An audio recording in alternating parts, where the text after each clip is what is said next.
I'd like to call this meeting of the Anchorage Assembly to order, beginning with a roll call. Ms. Drummond? Here. Mr. Trainee? Here, Madam Chair. Mr. Honeman? Mr. Honeman is present. He's in the back room, ma'am. He's just not here right at the moment. Ms. Gray Jackson? Honored to be here. Ms. Osiander? Here. Mr. Hall? Here. Mr. Hall is joining us by telephone. Mr. Starr? Here. Mr. Tromley? Here. Ms. Johnston? Here. Mr. Flynn? And Mr. Birch? Here. Madam Chair, we have a quorum. Very good. Ms. Johnston, will you lead us in the Pledge of Allegiance, please?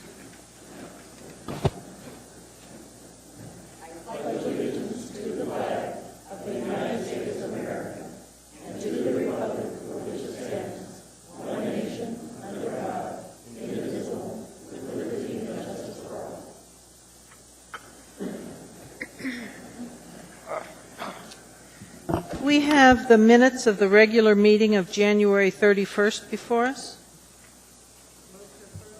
Second. Is there any discussion? Is there any objection to acceptance of those minutes? Seeing none, the minutes are accepted unanimously.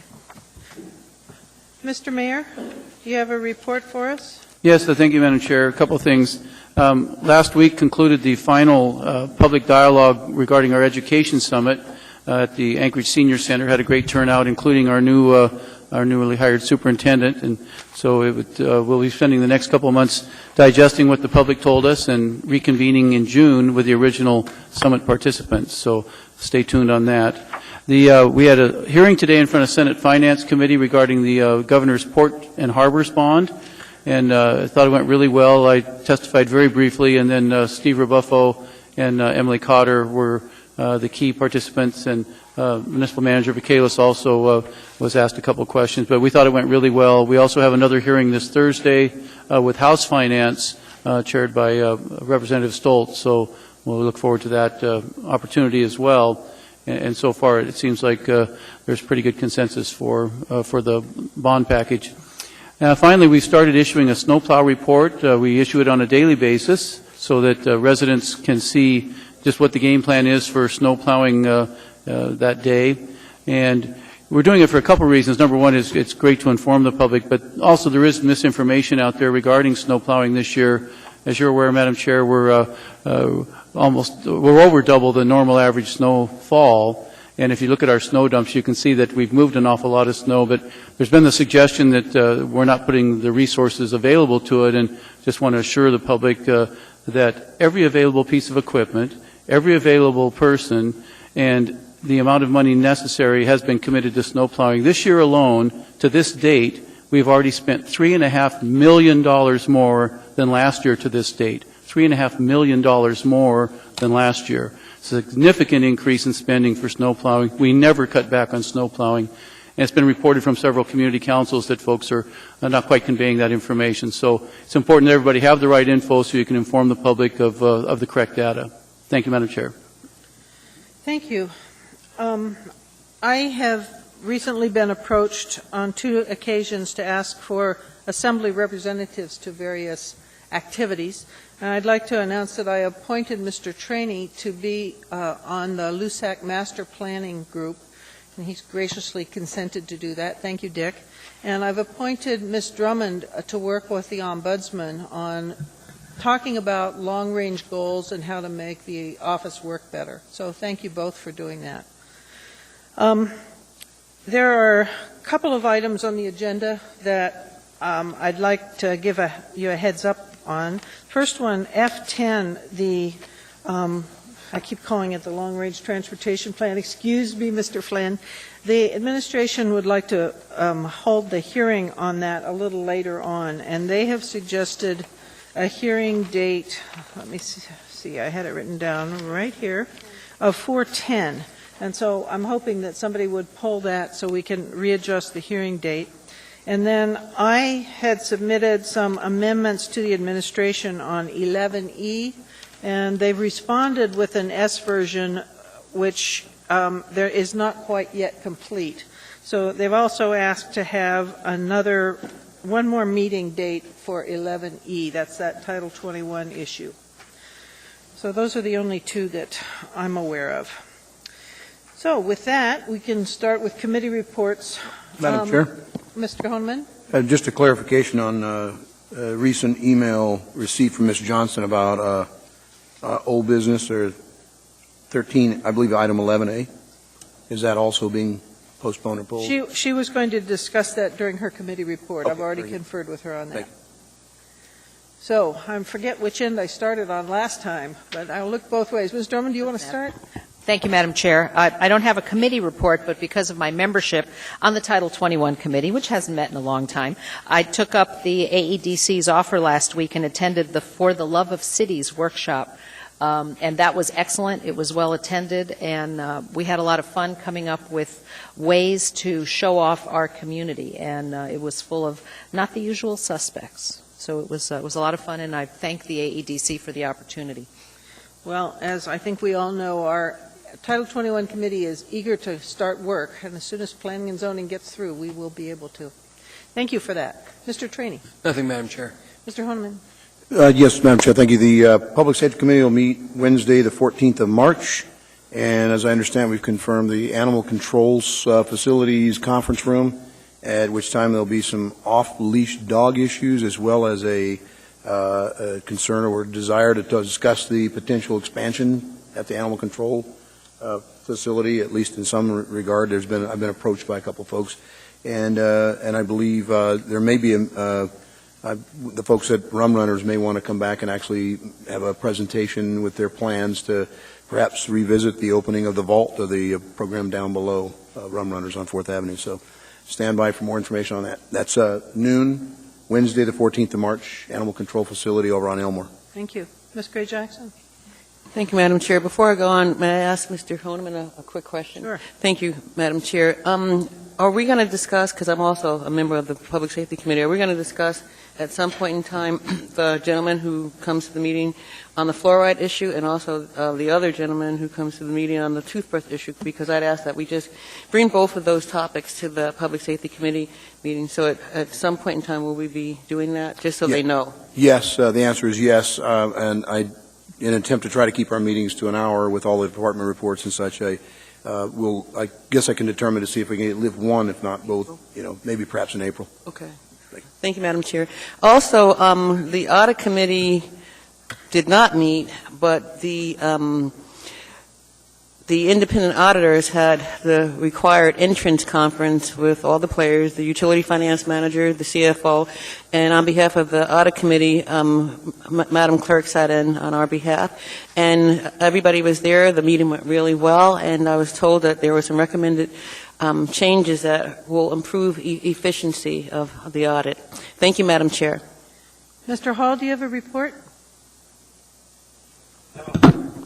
No report, sir? No report. Okay. Mr. Starr?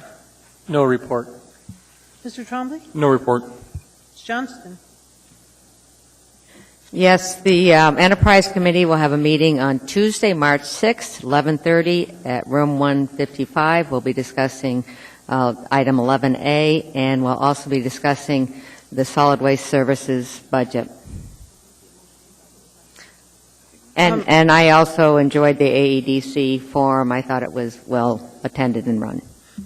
Ms. Johnson, the clerk has just informed me that that room is not going to be available, but she will find a room. So we will post that on the webpage to let folks know. Mr. Flynn? Thank you, Madam Chair. The AMATS Policy Committee met last week. Because several people didn't show up, we didn't do very much. We'll do more next month. Okay. Mr. Birch? Actually, we had a quorum at the Policy Committee, and we discussed a number of things, among them the 2035 Metropolitan Transportation Plan, which was advanced. We also had a number of Freight Advisory Committee appointments, which they've re-energized, and the Air Quality Advisory Committee appointments. So actually worked out pretty well. I also attended the AEDC board meeting as the Assembly liaison on February 15th, and they've got a number of programs going on there, but the one that kind of piqued my interest was the focus on commercial land and kind of the land inventory, which they're involved with. Commonwealth North, I attended last Wednesday. They had an excellent program, which you can probably see the rural energy project and presentation. That should be online, but that's basically discussed some of the energy issues in rural Alaska that are very familiar to many of us. Talked about the AMATS meeting, and lastly, the Chamber of Commerce Board will be meeting this week, and on Monday there's a very good program there on the Susitna-Watana Dam, and it was kind of interesting, particularly having watched the evolution of the Bradley Lake project and seeing the struggles that the Susitna project is going through. Big dollar project, very significant impact on the rail belt. So that's it. Thank you. To either one of you, I know I've been reading my plan, and I've got a series of page-by-page questions and concerns. Where should we funnel that? I'm assuming before the work session, so. I think you can do it either before or after the work session, but I would funnel them through Craig Lyon in the Transportation Planning Department, and he'll, I expect, farm them to Kittleson Associates. All right. Thank you very much. All right. With that, we have both an addendum and laid on the table agenda sheet in front of us. Move to incorporate. Is there any objection to incorporation? Seeing none, then those will be incorporated into our agenda, and I will read them into the record. 9B3 will be, excuse me, AR 57. It's a resolution of the Assembly to amend the 2012 legislative program as adopted under AR 2011-295S to add a capital request for replacement of the Chugach Volunteer Fire Station. 9 Delta. 9B4. I think you announced as 9B3, ma'am. I did. I'm sorry. The addendum had to be. Thank you very much, Mr. Trainee. You're correct. That was 4. 9 Delta 9 is AM 141. It's a proprietary purchase of a WestNet fire station alerting system from WestNet Incorporated for the new fire station number 6. This is for the Municipality Maintenance and Operations Department, and it will cost $85,825.54. For introduction, 9F10 AO 2012-30. This is an ordinance adopting the 2035 Metropolitan Transportation Plan as an element of the Comprehensive Plan and amending Anchorage Municipal Code Section 21.05.030 and amending 2006-172 Attachment A to revise the provisionally adopted Anchorage Municipal Code Section 21.01.080 Community Development Department Transportation Planning Section AM 142. And actually, I think I'm just going to read the hearing that was requested by the administration in right now, and if anybody objects, then they can pull it. So I'm going to say that it will be set for public hearing on April 10th. 11B3 will be AR 32. It's S amended.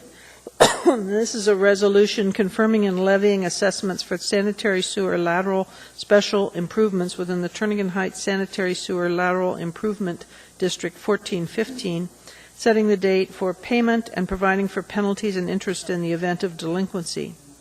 9C3 would be AR 2011-322 as amended. This is a resolution of the Municipality of Anchorage confirming and levying assessments for the water special improvement districts within Turnagain Heights Water Improvement District 1416, setting the date of payment and providing for penalties and interest in the event of delinquency.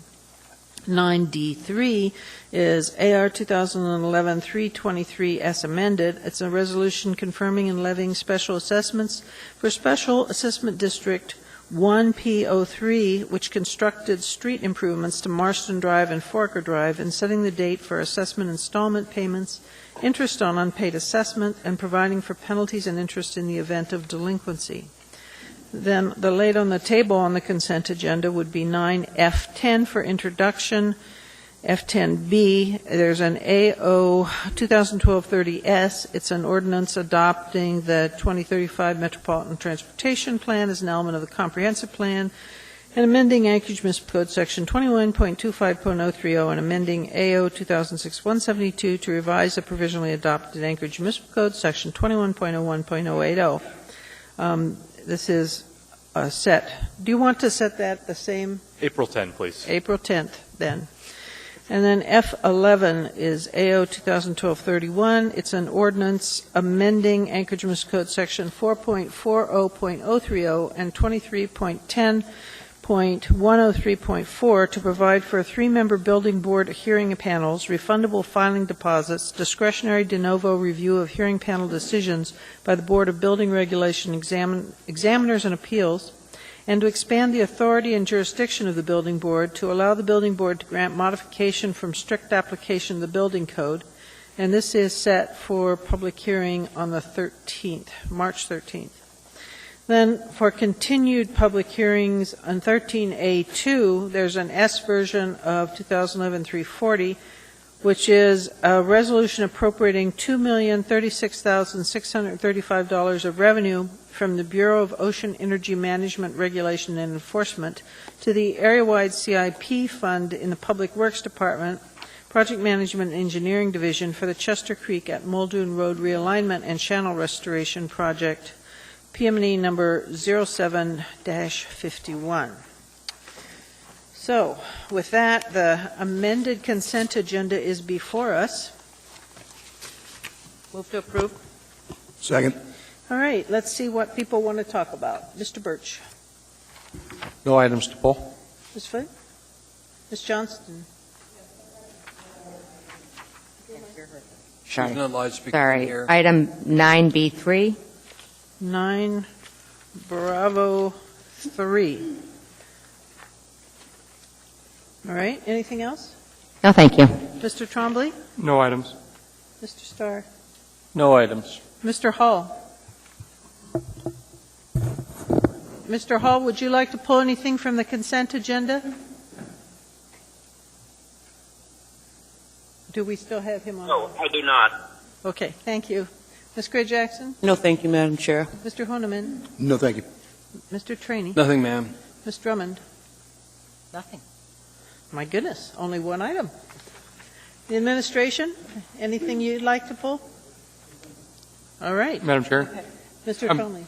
the resolution written by Mr. Honeman is, that item was not pulled, correct? Is that on the consent agenda, or is that something that's going to be dealt with later? That's on the addendum. That's in the addendum. It's for later. It's in the new continued public hearing. Yeah, it'll be a public hearing. It's not in the consent. Oh, it is a agenda. public hearing item. Okay, thanks. Madam Chair. And wait a minute, anything else, Mr. Trombley? Okay, Ms. Drummond? I'd just like to make a comment on item 9 Bravo 1, the liquor, the package store in Spenard. This was reviewed by the Spenard Community Council last month, and they were either in support or they took no position. I forget what it was, but it was well received by the community. Very good. Mr. Trombley, did you have anything else? No, I did. I just was going to ask the clerk if I could be added to that, to the resolution, or the resolution 2011-340S. Okay. That's all. All right. With that, please vote on the remainder of the consent agenda. Mr. Hall, how do you vote? Yes. The remainder of the consent agenda passes unanimously. I'm scanning to see if we have any appointments in there. We do. We don't. We don't. It's under introduction. All right. With that, Oversight Committee. Ms. Johnston, And committee. we have before us AR 56. Move to approve. It's a resolution supporting Alaska Zoo's funding request for the 27th Alaska Legislature for $15 million to build the Arctic Complex and Arctic Education Center project, and $150,000 to launch the Alaska Zoo Distance Learning Program. Second. Go ahead, Ms. Johnston. So even though I'll probably be voting for this, and it is in Mr. Birch and my district. I'm starting to be a little concerned as we're going down this legislative program again this year. We've had a number of resolutions that have been on the consent agenda that we have endorsed, and I'm always cautious about endorsing legislation, as you know, and because we never know what it's going to look like as it goes from committee to committee.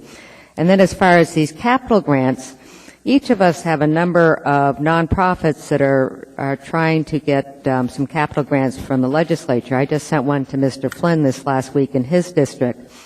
And, you know, in the past we've done this in many different ways. Our legislative program has included nonprofits where we vetted it that way, and it's included the university. We didn't, the last 2 years we've been just doing municipal projects.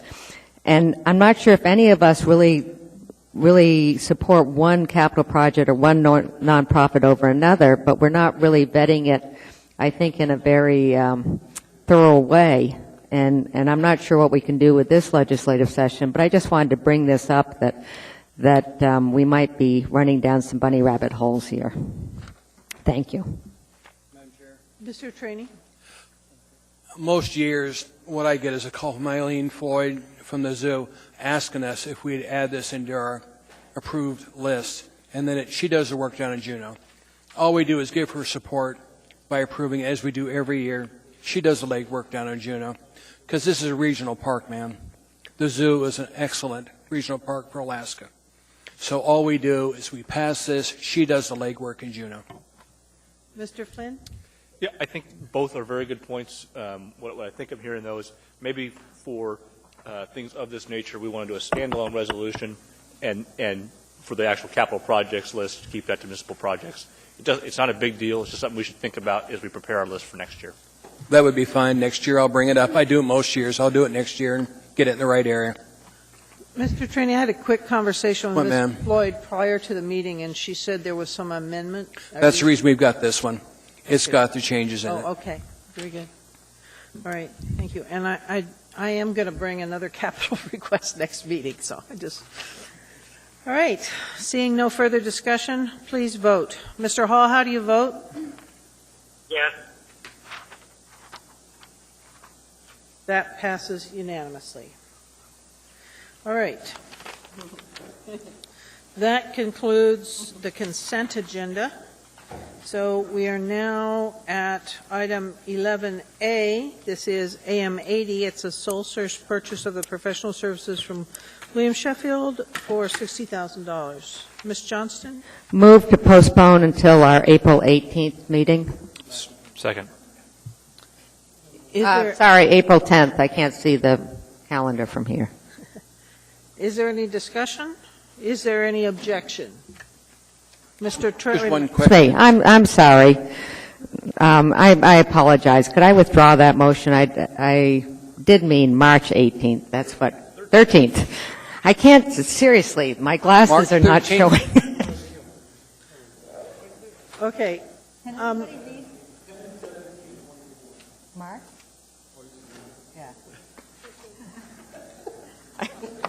Okay, well, Just some little moments here down on this end. We'll just kind of, all right. Now, that motion was originally seconded by Mr. Flynn, I concur with the restated motion to March 13.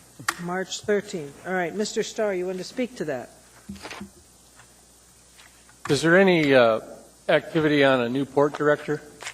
Anybody answer that, or do we know when the new port directors? Yeah, we've received probably 12 to 15 applications, and we're reviewing those, and we will start our interview process, I believe, as early as next week. I mean, I guess my take on March 13th is I really would value the opinion of the port director, who will probably do that, or maybe, Mr. Mayor, if it's appropriate to ask you, do you still have the intention for Mr. Sheffield to report to your office? Is that kind of what you would still envision after a port director was appointed? That is correct. Okay. Thank you. Mr. Trainee? Jennifer, what's the reason for delaying this to 13th, ma'am? Because we actually didn't meet and discuss it as the Enterprise Committee, and we had postponed it until the committee met and discussed it. Thank you, Jennifer. All right, the question before us is postponement until March 13th. Is there any objection to that? Seeing and hearing no objection, we will postpone it until the 13th. The next item before us is 11B. This is AR 321, and there's a different version of it. Actually, there's two versions of it. This is a resolution confirming and levying assessments for sanitary sewer lateral special improvements within the Trinnigan Heights Sanitary Sewer Lateral Improvement District 1415, setting date of payment, and providing for penalties and interest in the event of delinquency. There is an S and an S1 amended. Ms. Drummond? Madam Chair, I'm almost reluctant to move for approval because this set of RID and WID and LID has been extremely frustrating from my perspective. Also noting that there is a letter from the lawyers of the group that has filed suit that showed up in our email inboxes this afternoon. Too late for me to read them thoroughly. We have about a 6-page letter here. I would appreciate giving us a few minutes to absorb this material before we begin the discussion on this. Would you like to move this down the agenda? Would you like to deal with a motion would be in order to do that if you'd like? I think. Is there a motion pending? Well, I originally thought she was going to make a motion, but apparently she hasn't. So at this point, there is no motion on the floor. Madam Chair? Mr. Hall? Yes, I would move approval of the S amended version. All right, that is before us. Mr. Hall, would you like to discuss the motion? Yes, I would. The administration, Julia, and Harriet and I have put a lot of work in on this, and I do understand Harriet's bit of frustration because we've put a lot of effort into this. We've identified some issues that needed to be dealt with, and I think we've got them all pretty well lined out. I appreciated the memo from Dennis. The advantage for me is the fact that I've been very closely involved with this from the beginning and all the way through. And I am comfortable that we've done our work on this, and I am also comfortable with go ahead and approving this as amended. Thank you. Mr. Trainee? Dennis, is your memo to us still valid? Yes, sir. That's all I need to know. Thank you. Mr. Starr? Well, I appreciate the diligence of the work, and then I also have a constituent body that faces these assessments fairly regularly. So if there is the new policy to sort of stretch the payments out over a longer period of time, I mean, it seems to start to make sense as these assessments get bigger and bigger, the financing period particularly, and hopefully the infrastructure. I guess that was my question to maybe Mr. Thompson. You can answer that. The infrastructure that we're talking about here, does it have a useful life up to 30 years? You can nod if you want. 50.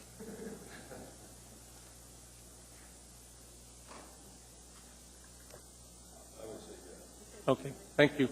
I'd be in support of the S amended. Thank you. There was an answer of yes that didn't pick up on the microphone. Ms. Drummond?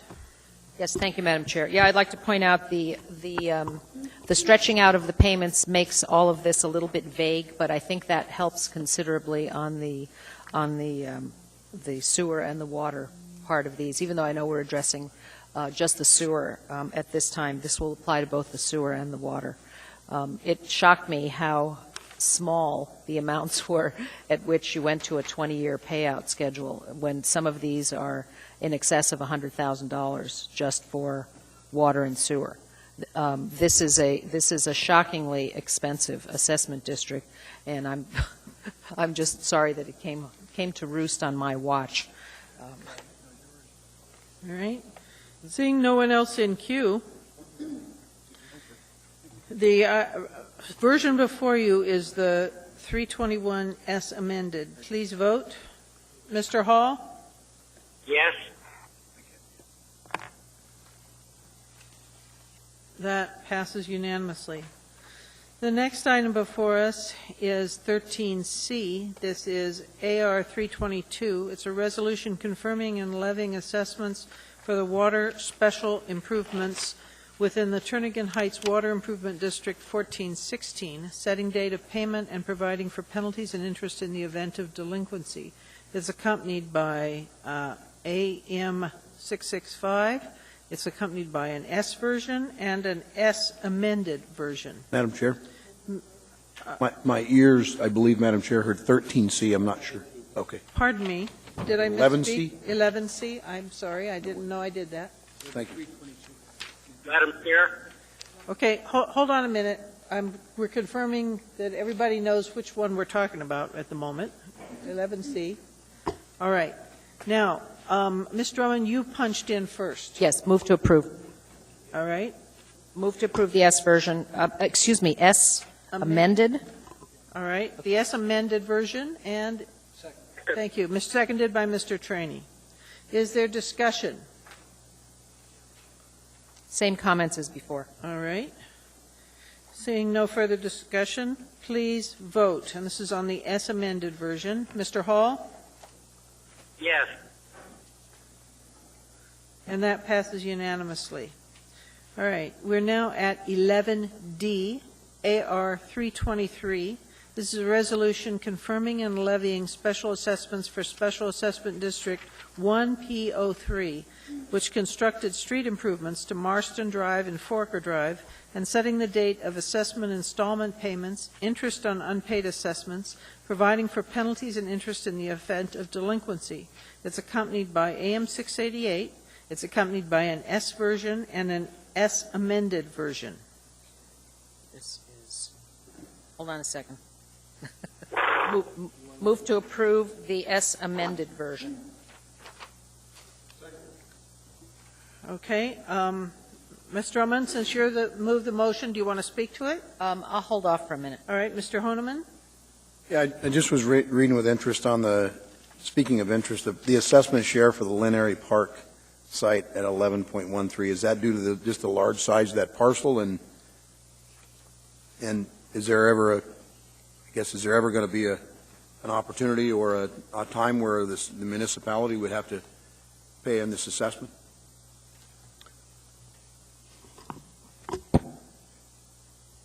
Through the chair, Mr. Honeman, as to your first question, yes, part of the assessment is based on lot size. As to the second, I'd like to, I know Mr. Jones is in the audience, so if you can help me out with that one. I don't believe that the answer to your question is that the municipality would pay the assessment. We absorb the costs. That's a better way to put it. But if you'd like, Mr. Jones might be able to answer that question. Yeah, I'm just curious so I could answer a constituent question on this one. How does that work? If you could come down to the microphone, please, sir.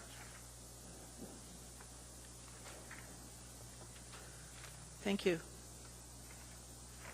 And if you could start by identifying yourself. My name is Gary Jones, and I work in the Public Works Department. Madam Chairman, yes, the assessments portion for the municipality are absorbed by the municipality. In essence, we have fronted the cost for the project, and the special assessments that we are levying are simply the property owners paying back their share. So the municipal share has already been paid. Okay. From what funds? I was trying to track that. From what source of monies would that have been paid from? I just had a constituent question. I'm trying to be able to answer to them from what funds? Primarily bond funds. Bond funds. Okay. Thank you. Mr. Starr? Ms. Mahoney, we initially sold probably revenue bonds then to fund the project, and those bonds were issued on a 20-year life. Is that the way I read this? Actually, we issued it with 30-year revenue bonds, and the interest rate was 4.85% in 2007. It just shows the initial action item on 2007, the attached assessment, speaks to the bonding, and I'll try to get you a page. It's kind of on the summary of economic effects for 2007-53. I mean, there's really no page number if you could kind of zero in on it. It talks about the revenue, the bonds will be retired on a 20-year payback. So are you, not to say are you sure you're correct in that, but the action here also stretches the payment repay back to 30 years from the homeowners. Does the bookkeeping align, in your opinion, if we approve this to where we're at on the funding requirements for initial bonding issuance? I'd like to correct myself. The 30-year revenue bonds were for the AWWU portions. The GO bonds were most likely 20 years. And so to move to 30 years for the water and the sewer, I think is appropriate and in alignment with the bonds. In regard to the ARTSA, the difference there, I would need to think about, and I think that's a good point that you are raising. Okay, so the way I read this is that there's a 30-year suggested payback on this one as well, like we did. But the clean water funds probably have a little bit more flexibility, I would think, than that. So ask the question further then, with the expectation that this would be approved under a 30-year payback period. Is the math right, or do we transfer some of the debt burden obligations to another? I mean, it doesn't work for me in terms of that math. I need a minute. I don't have that document. Thank you. Through the chair, Mr. Starr, the proposal tonight is to create a placeholder so that if the Assembly later decides a 30-year option should be available to this RID, you can make that happen. If the decision is that it should not be available, then it won't be available, and they won't be able to take advantage of that situation.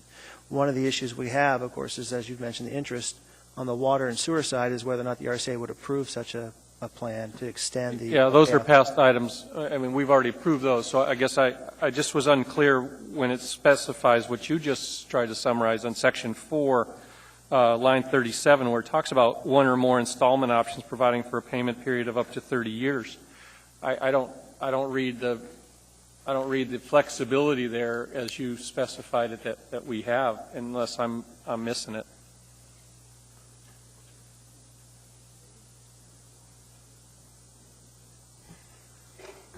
Through the chair, Mr. Starr, the flexibility is going to be there. It's up to the Assembly when the proposal comes forward to see how it wants to structure it.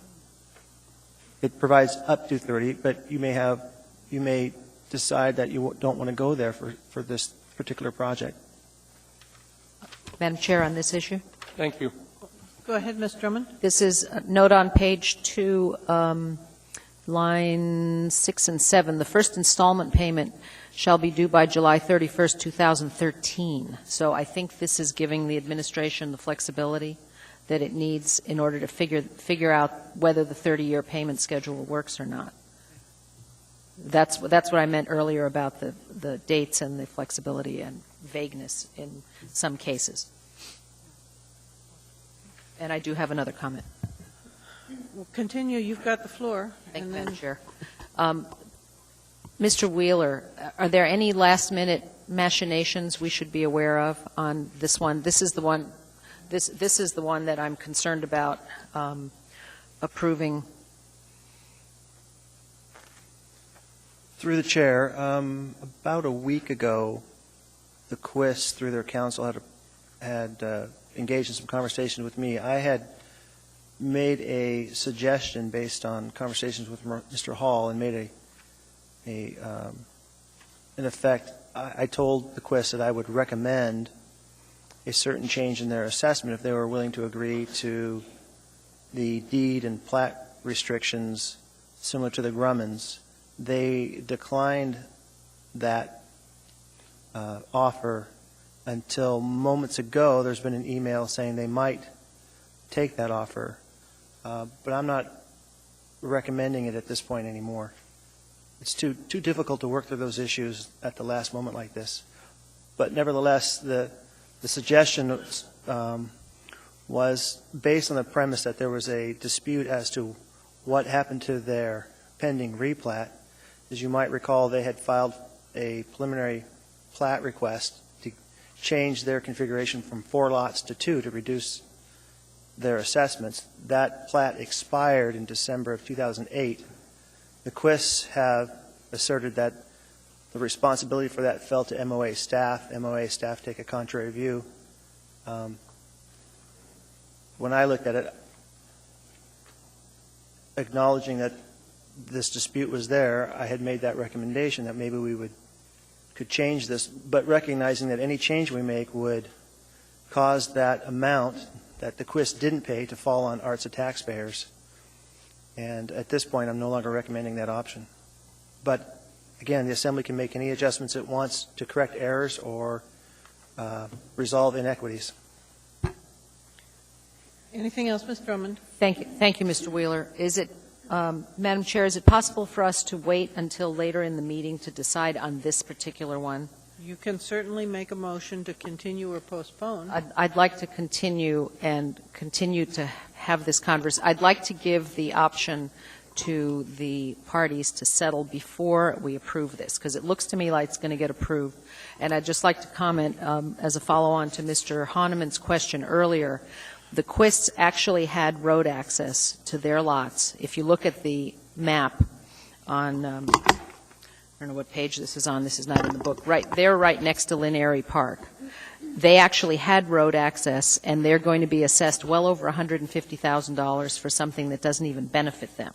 And that's why this particular assessment is of great concern to me. And I wish we could just delay it until the last item of the evening and give Mr. Wheeler and which one is that? Before item 17 on the agenda, before public participation. Since that hasn't been seconded yet, would you mind waiting? There's 2 people in queue, and then you could make the motion if you like after they speak. I'll withdraw that for now. Thank you. Mr. Flynn, who's been waiting for a while. Yeah, just a real quick comment about the floating of debt. You know, if these bonds were in fact issued in 2007, we've been carrying this debt on their behalf for 5 years. We're never going to get away from that. However, we can affect the term by saying, you know, for example, we're not going to give you an extra 10 years. We've already given you 5 on a float, and we'll give you 20 more. That's a policy call on our part, but we're floating debt no matter what. Mr. Wheeler. Through the chair, Ms. Drummond, at this point, I made my recommendation. They originally declined it. Now they're willing to accept it. It's really up to the Assembly to decide what it wants to do. There really isn't anything further for me to negotiate with them. At this point, I would simply follow whatever direction the Assembly gives me. Okay, Ms. Drummond.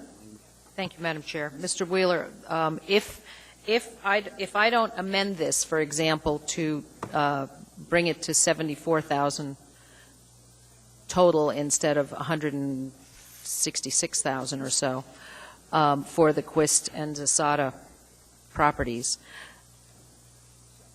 how would it be possible for that amount to change going forward after approval tonight? Only through the courts? Through the chair, Ms. Drummond, that's correct. Now, there is one other provision that allows the Assembly to make corrections after the fact. I think it's a 90-day provision. I'd have to find it, but that would be premised on errors. But with respect to this issue, their recourse would be to appeal to court. All right. There's no one else in queue at this point. Okay. I'd like to move that we place this item on the agenda to Section 16, unfinished agenda items. Second. All right. Mr. Honeman, you wanted to speak to that? I believe that Ms. Drummond's just asking for a little bit of time so she could possibly craft amended language to present to us. I don't think it hurts anything if we get it taken care of tonight. Mr. Starr, on changing the agenda? I'm starting to wear a little thin on the debate and the discussion on an RID project that was approved by those folks. And so, you know, I think it's time to move the issue forward. I'll suggest that be approved for delay, but we need to take action on this tonight. We're done messing around. We've given these folks plenty of time. I will ask Mr. Thompson the question later on in the evening if we're going to go ahead and give them the same flexibility later on of a 30-year payment cycle. Will a road last that long? So, I'm not trying to counsel my fellow person here, but we've been dealing with this for some time. This isn't brand new to the city. We've done RIDs all over. It's time to buck up and do it. So I'll go for it, but I'm not going to suggest that we postpone this to another meeting day. We'll do it later tonight, but reluctantly I'll agree to the agenda change for this evening later, but no farther. Mr. Trainee on the agenda. Like my colleague, I'll support delaying it till item 16. After that, I'd like to see this thing dealt with. Not another night, ma'am. All right, so and there's no one else in queue. Please vote on amending the agenda to move this to item 16. Mr. Hall? Madam Chair, I did want to speak on this. I just want to make it very clear that we have worked diligently with the Quest, and I'm surprised that with all of the offers that actually have been made with them, that we would get a last-minute, okay, we will do this. So of course, delaying it to the end of the meeting, but I honestly think that Mr. Wheeler has bent over backwards, as have all of us, in trying to accommodate the Quest. So I agree with what Mr. Starr says. I'm ready to vote this and move on. So the question before us is reordering the agenda, sir. Was that a yes vote? That would be no. You do not want to reorder the agenda at this point. All right? That's correct.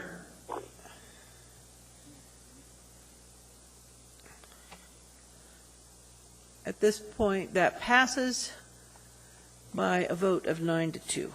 All right. At this point, we are going 11E. to move. I'm sorry. I didn't hear you, sir. Yeah, that's what I was planning on doing, but then Mr. Trainee popped on the screen, so I was going to call on him first. And then you popped off, sir. Okay. 11E is AO 2012-7. It's an ordinance amending Anchorage Municipal Code Section 21.08.060 and amending Anchorage Municipal Code of Regulations Section 21.90.003 to authorize the appropriate municipal departments and officials and to clarify technical discrepancies. Madam Chair? Go ahead, Ms. Gray-Jackson. Thank you, Madam Chair. I'd like to move to continue AO 2012-7 to the meeting of March 13th. Second. Thank you, Madam Chair. Is there any discussion? Is there any objection to doing that? Is there a reason why? I submitted some amendments, and the planning staff responded by crafting an S version.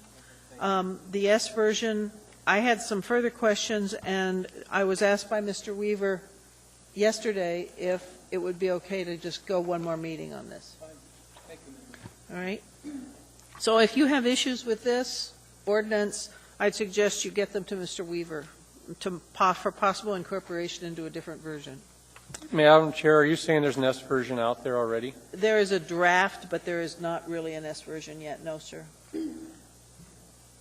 But I do suggest you talk to Mr. Weaver if you have some specific concerns. Okay?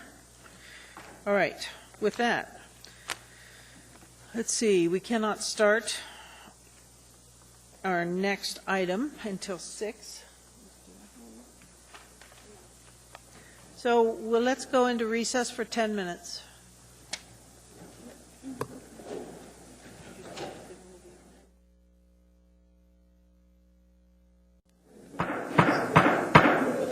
I'd like to call this meeting of the Anchorage Assembly back to order and note that we are at item 13A on our agenda.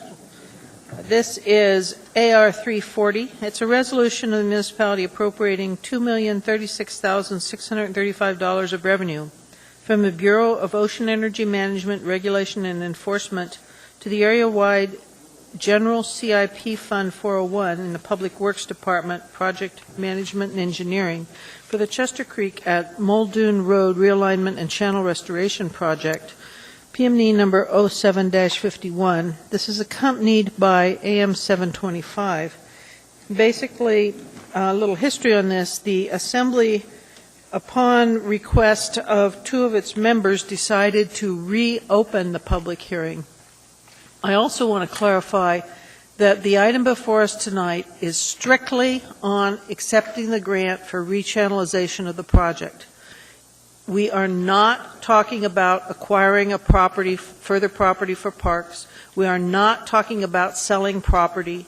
We are not talking about developing property. We are talking about a grant and spending that money, accepting the grant, yes or no. That's the topic of the hearing tonight. And I'm really going to urge you, if you get too far off that topic, to come back to the topic, please.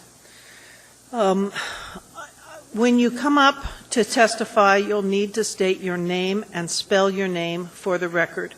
You'll be given 3 minutes to speak, and there'll be a warning light that'll go on when that time is almost off, and a light that will come on when your time is up. With that, Mr. Flynn. Madam Chair, you just might mention the S amended version that's been, I think, distributed. There is an S version. Are there copies available? There are copies available of a different version of this that they're over by the security guard on the pillar. So you may want to take a look at that before you testify, and so you can give us your thoughts on that too. So with that, I'm going to open the public hearing.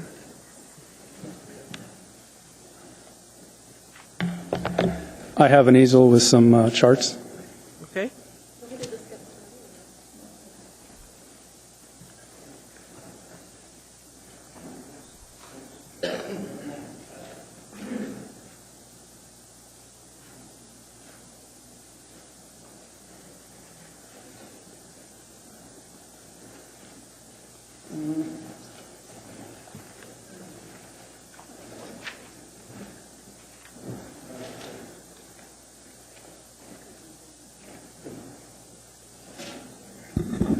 Can all the Assembly members see that? Yeah. You're probably pretty familiar with it. Madam Chair, Assembly members, and Mr. Mayor. Stuart Grenier, S-T-U-A-R-T, G-R-E-N-I-E-R, longtime board member, Northeast Community Council. Thank you for opening the rehearing on this, and I would like to start with the resolution that was passed at our last council meeting. Here it is. We, the Northeast Community Council, request that the frontage property on Malden Road at the old greenhouse property become dedicated park land, and that the current proposed realignment of the creek be dropped or redone to facilitate a park, not commercial development, and that the easement for DeBar Road to go east of Muldoon Road be vacated. The vote was 51-0. And one abstained. Our problem with the current plan is it is not appropriate for a park, which we aren't supposed to talk about, but if you look at the map, you will see that the creek is shoved right next to the hill on the eastern aspect. So if you put the creek next to the hill, that negates any use of the hill as a sled hill, which is a very popular pursuit in the winter, and it's one of the few things people can do when they don't have any money. You can even do it with a cardboard box. Also, the current plan puts the creek on the southern boundary by 14th Avenue, and I'll show you another plan, which I think is more appropriate for a park. That's where the parking lot would go to access the park off of 14th, so it wouldn't interfere with being a focal point from the highway because we're after a town square. Also, I hope everybody did get a chance to look at this and the other one I gave you. There is a document from the engineers dated December 1st, 2009. And this is the meeting notes for subdivision agreement. I didn't choose the title of this document. I'm not sure there was an agreement. But second to last paragraph, second page. There was some discussion about the commercial frontage on Muldoon Road and how the stream could meander differently if this property was a park rather than developed commercially and pushed to the edge of the commercial tract. From an engineering perspective, there are many ways the stream could be routed through the Muldoon commercial frontage property, but the elevation constraints make it such that proposed crossing location is fixed. The proposed plat intended to maximize the commercial tract while still providing adequate space for the stream, which confined the stream to the outer edges of the tract. It may not be necessary to push the stream to the edges of the tract if the tract was designated as a park. Thank you. Thank you very much. Anyone else like to testify?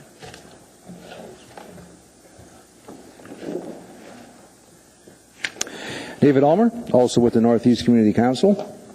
Could you spell your last name, please? Pardon? Could you spell your last name, please? Thank you. I'm not the best in hearing here. U-L-M-E-R. Thank you. You're welcome. City's main reasons for moving the creek are flooding, improved water quality, and allowing more salmon fry to reach the eastern edge of the creek. I don't know if you have the maps here that Stuart had, but there's from FEMA. From September 25th, 2009, it has the flood plains at the 100-year is listed in the dark gray area, Zone A. The 500-year flood plan, Zone X, is listed in light gray. From cross-section DY West, there isn't any notation of shading indicating flooding until after the creek crosses under Muldoon Road and travels through the new Muldoon Town Center. So FEMA does not recognize any flooding in the area the city wants to reroute. There was some flooding on Muldoon Road around 16th Avenue, but that was due to clogged or frozen sewers, which the city cleared. There was also flooding in the southern portion of the parking lot in Muldoon Mall, but that was due to a clogged storm drain from the local restaurant. Chester Creek east of Muldoon has steep and deep sides that will handle a large volume of water. The experts say that since it is spring-fed, the water levels in this area remain fairly constant year-round. We could not find any other incidents of flooding in the area other than the Beaver Dam near J-Bear. Of all the City Creek moving press releases have stated flooding of Chester Creek, we have talked to many experts about Chester Creek flooding, and no one can recall any flooding. I guess if you repeat something often enough, people will believe it. The water quality. The 250 feet of Chester Creek along the west side of Muldoon Road, just south of DeBar Road, is also being fed from under DeBar Road, which is the middle branch of the South Fork. According to the plans, the city is working with this 250-foot section will remain open and not in a culvert. This section of Chester Creek is cited as having the most offending effect on water quality in this area. This is due to contaminants coming off Muldoon Road and DeBar Road. That plus an out-of-order oil and grease separator filtering the middle fork after exiting from under DeBar Road. Rerouting the creek on the east side of Muldoon will not improve the water quality since the most offending part is on the west side and will still flow into it. Increasing salmon fry. Chester Creek runs past Begich, Chester Creek Elementary, Anchorage Baxter Temple, Baxter Elementary, Highland Tech, College Gate Elementary. Everyone knows that besides people like to eat salmon, everyone knows what besides people like to eat salmon. No one is thrilled to see an increase in Salmon Creek except you know what. You are not allowed to fish in Chester Creek, and the bears don't follow our regulations, just like the beavers don't. The city wants to get bid out this year and keeps saying that all options are open later on. How can this be? When you're building a house, you can't go to a contractor and say, give me a bid on my house, but I don't know how many rooms it will have or what's inside or outside will look like. Contractors cannot make a bid on moving the creek until they have an exact plan on how to reroute the creek. Bidding cannot happen until all options for the land use is studied before the project is started, not after. I don't want to hear, sorry, you had your chance earlier. Once your foundation is built, the design is pretty well set. A model for the city to follow is the study done by the state with their highway-to-highway program. Many options were offered due to public input and published in the ADN. Thank you, sir. I'm sorry. You got about 30 extra seconds there already. Okay, I had about 4 sentences here. Thank you. Thank you. Good evening. My name is Barbara Gazaway. I'm a resident on Muldoon and Northeast Community Council. Madam President, Assembly members, I will read excerpts of a letter from our East Side legislator. On January 17th, 2011, the Assembly passed AR 2011-340 to appropriate money to reroute Chester Creek. The creek flows through the proposed park, and the creek has always been an important aspect of recreational use of the land. The route of the creek is usually an issue that must be considered during the park planning process, and thus AR 2011-340 is premature. I strongly urge the Assembly to rescind its approval of this item and postpone any decision of Chester Creek until it can be considered as part of a full plan to develop the whole property into a park. I am also severely concerned that one reason for rerouting the creek was given during the presentations to the Northeast Community Council and during the January 17, 2011 Assembly meeting, while a completely different reason was cited when I met with administration officials on September 1st, 2011. At the Community Council meetings and at the Assembly meeting, administration officials stated that the sole purpose of this project was for ecological or flood control reasons.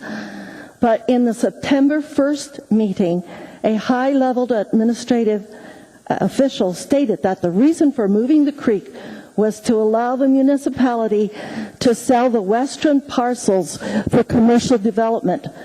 I am very concerned that a different reason was expressed behind closed doors than what constituents were told at their community council meeting and what the Assembly was told in a public meeting. Thank you. Thank you. Ms. Gazaway and everyone, I want to clarify, when we voted for reconsideration, that means basically we turn the clock back. So there is nothing to rescind. There's been no decision on this matter. We've gone back in time, and this public hearing is strictly deciding how that grant money should be spent. Or no, yes or no, should the grant money be spent for this project? I misspoke. All right, thank you. Ms. Grenier, would you mind moving your stand back a little bit so people could see? Thank you, sir. Go ahead. Good evening. My name is Richard Myers, R-I-C-H-A-R-D-M-Y-E-R-S. And I'm not from Muldoon. I live up on the south side, but I'm a professor at Alaska Pacific University, and I've done quite a bit of work on Chester Creek, primarily down at the Westchester. I've been monitoring that, but also over the last several years in terms of the entire creek. I've probably walked it 3 or 4 times in the last 4 or 5 years. And I've had several students do master's theses, senior projects on that, and I've had a number of projects myself. In terms of the creek, I've looked at it from a biological standpoint, rerouting a creek for a number of years, and just recently became aware of the commercial development and those sort of issues. I'll state right out here plainly that I'm in favor of rerouting the creek, but I'm also in favor of a park, because if you're going to do this, you want to do it right. One of the things that I have here, we talk about Fish Passage, and I've monitored that area up here, and I've got copies if anybody would like this. But over the years, as you go up there, the fish are getting through that culvert there. 2 years ago, in fact, on September 2nd, 2009, I was up there, and I counted 60 dead fish up above the culvert. They get stopped by that dam up there. As you know, there's a nice dam up there. And the coho, they make it in, and I see them coming in at Westchester in August, and then when I get back up there in September, I look for them up there, and they can get no farther for the dam. So due to poaching and not being able to get any farther up there, they get stopped right there.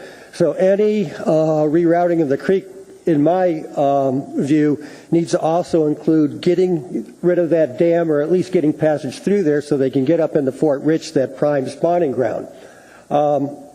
It's my contention they're not getting up there. They're now, in terms of, we did a survey in September 22nd, 2009 with my students, and we actually looked at salmon, counted adult salmon along the creek, and in September the highest number was within 200 meters of the Windsong Beaver Dam, again above the upstream of the culvert. So in terms of, we did some spawning surveys too, and we also found that there was really no difference above the culvert there at Muldoon and below the culvert. So in terms of fish passage, I don't think those culverts are as problematic, but there are other ecological reasons in terms of restoring that habitat. We do have questions, sir. Is that? We do have questions. Sure. Mr. Trombley's first. Over here, sir. I appreciate you coming down. Have you seen the study that was done by the Army Corps of Engineers? They dealt, one of the things that they dealt with was increasing the salmon habitat to the area. I don't know if you've had a chance to look at that, and I was wondering if you had. I probably have. Okay. I don't know if you. I mean, would you agree with it? You probably don't have it off the top of your head. I was just curious if you had seen it and if you agreed with it. In that area right in there? Yes, sir. Yeah, you want to get it to meander. You want to get places for the juvenile to hide out, for cover, to get woody debris, for rearing habitat. So that all goes in there. So that's why I say if you're going to do it, do it right. And to me, that park is what I've seen down at Westchester. It'd be an ideal buffer. Because it sort of defeats the purpose if you put a nice stream in there and then you've got parking lots and runoff and silt and everything going up there just to muck it up. So the Army Corps of Engineers project, you would agree with that then? Is that? Yeah. Oh, yeah. Okay. Thank you. Mr. Honeman. Well, I think partly, have you been working through your studies or your course with Waterways Council or anybody else, Fish and Wildlife, or anybody that? Oh, yeah. I work with Sherry Norton Waterways Council. For a number of years, I trained their monitors. At one time, was on their board. I still work with them now, and with Sherry and Bill Rice, and go to the watershed meetings when I can make it, when I don't have class. So, yeah. Well, I'm not sure if you met with the community council members. There's a number of them here. Made a presentation at all with. I'm sure that you might check with their council president. I think I saw him earlier. Maybe they could get you to come and meet with them about this issue and where the best realignment might be. Yeah. The only reason I'm here is because a community council member alerted me this morning, this is going on, come on down and testify. I'm not here representing the council or anything else, so I'm here as a citizen. I'm just suggesting you may want to make a presentation to their council. I'm just suggesting, and I know the president's here. So I'd be welcome. Ms. Drummond. Thank you for coming, Mr. Myers. I represent the district that encompasses the west end of Chester Creek, and I noticed a huge difference in the number of fish that made it through right after that the creek was restored at the outfall of Westchester Lagoon. In fact, that summer I think we counted 75 fish hanging out at the bridge under Spenard Road waiting to go upstream. Yeah, I know exactly what you're talking about. Yeah, it was really amazing. I couldn't see beyond 75 fish, so I stopped counting at that point. So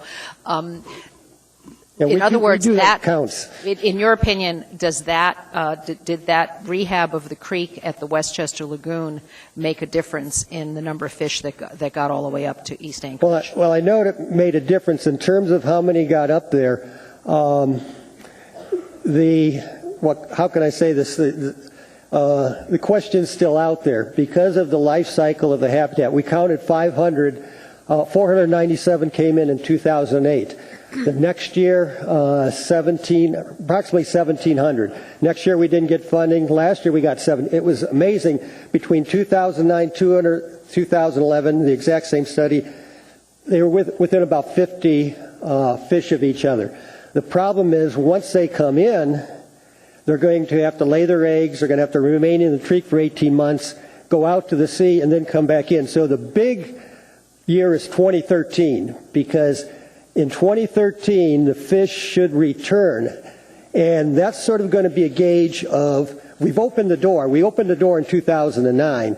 Now the question is, now that they've gotten in the house, how messed up is the house to sort of support it? So it's all kind of tied together. Good. You're not just any citizen. You're a citizen with a lot of knowledge, and I appreciate that you came tonight. Thank you. Mr. Starr.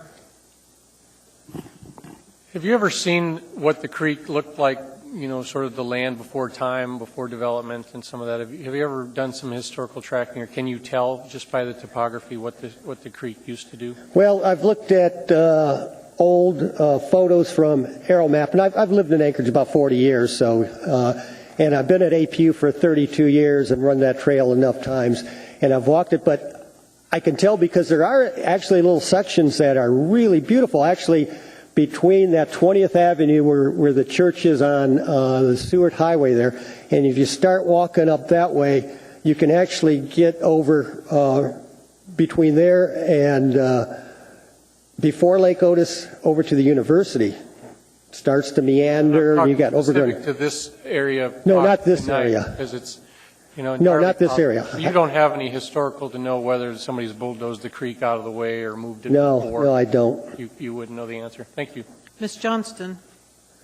Did you work with Mr. Wigglesworth at all on these projects? Because I know he did a number of salmon restoration projects. He's working for the city. And I have a feeling that this whole grant process probably started back with him. And I was wondering if you worked with him, and did he take a global vision of this? Yeah, I work with Dave. He gives me my money to do the work in the summers, support the students. So I try to keep on his good side. But so when he was working for the municipality and sort of going through these, because this goes back to his time, was he looking at all of this globally as opposed to regioning within the city? I don't know. You know, I've worked with Dave on the Westchester, primarily the counting down there. And a lot of the stuff that I do is I'm doing it primarily with my students as sort of extras add-ons. So I can't say. Okay. Thank you, sir. There are no further questions. Thank you. Anyone else like to testify? Please come forward.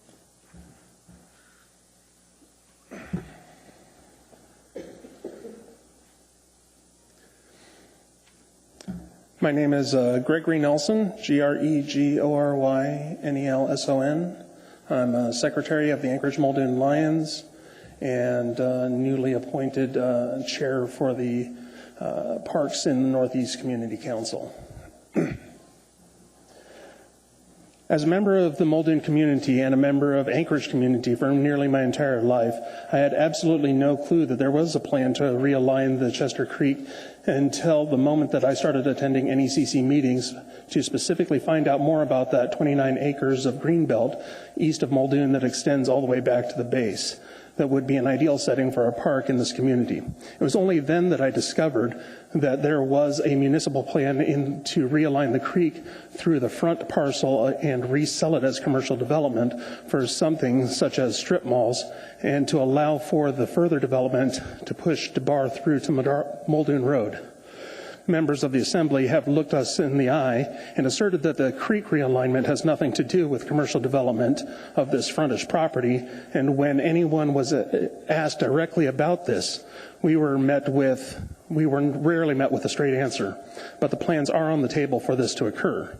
The creek realignment plan, as it has been submitted, has been designed to maximize the commercial tract while providing adequate space for the stream, which confines the stream to the outer edge of this tract. This plan is not acceptable to the East Anchorage community and does not support the repeatedly asserted more than decade goal of this community to see this entire tract of land as a park, all the way back to the base. The cries of the people have been blatantly ignored in the planning process, and our desires to see this designated as parkland as a central town square for this community. From the engineering perspective, there are many ways that the stream could be routed through the Muldoon commercial frontage property, but the elevations constraints make it such that the proposed crossing location is fixed. It may not be necessary to push that stream to the edges of the tract if the tract was designated as park. The needs to realign this creek may or may not be valid use of tax dollars. But to continue to repeatedly and blatantly ignore the community it directly impacts is unconscionable. Allowing personal and public testimony is one thing. Listening and heeding to the testimony is another thing altogether. Should we accept the federal grant to help realign this creek? If the alignment is going to take place anyways, then my vote is yes. We should accept the money that is available for the purpose. Should we realign this creek that goes against the community as a whole? No, we should not. It would be far better to light a match to the current plans and use this grant money to redesign and realign it in such a way that our community can get behind it as a community at Town Square and the entry point to a scenic parkland that lies beyond. If, just in closing, I have some alternate ideas that I can go ahead and leave with you. Any documents you want to leave should be with the clerk. Okay. Right here. Anyone else like to testify?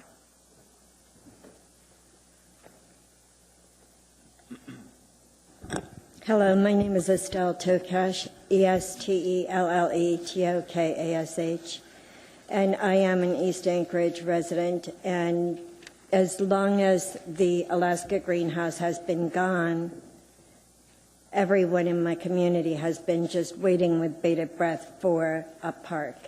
I know we're not supposed to talk about that tonight, and I'm just going to be very brief.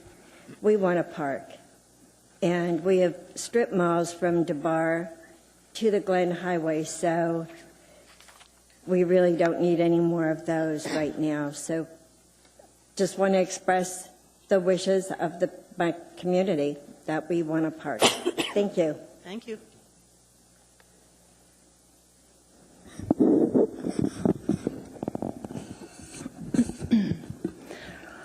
Madam Chair and members of the Assembly, my name is Barbara Bachmeier, B-A-R-B-A-R-A, B-A-C-H-M-E-I-E-R.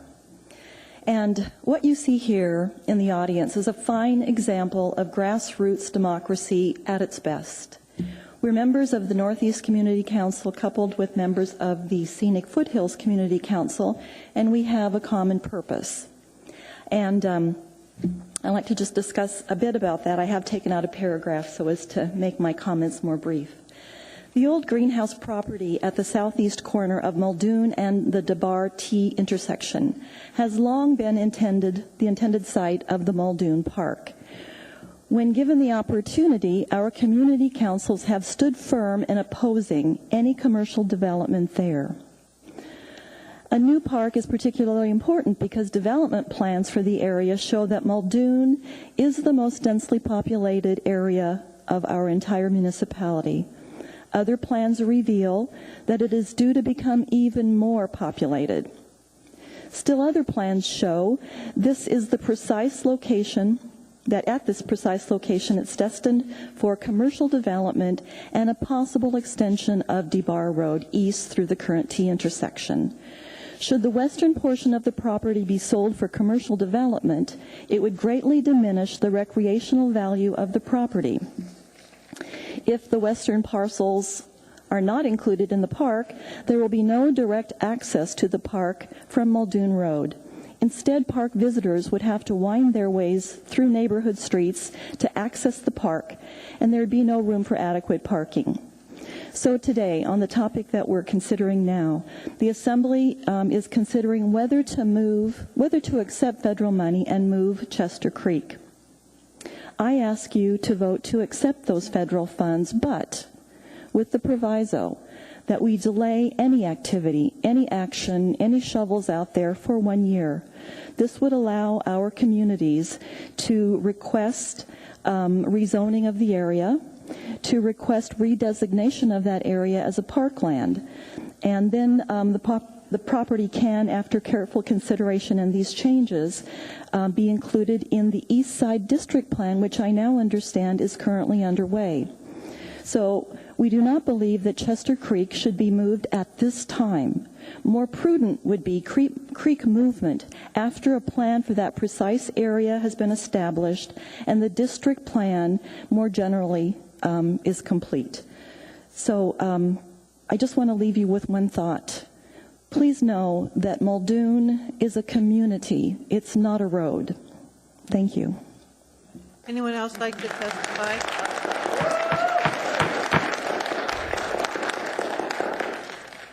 That's going to be a tough act to follow, but I'll do my best. My name is Christy Wood, Kristiwood. I would like to thank you for reopening the public testimony, and I want to make sure that you know we have made good use of our time. We've met with fish and wildlife biologists, hydrologists, people from the Muni's PM&E division, We've met with flood experts, U.S. Fish and Wildlife Service.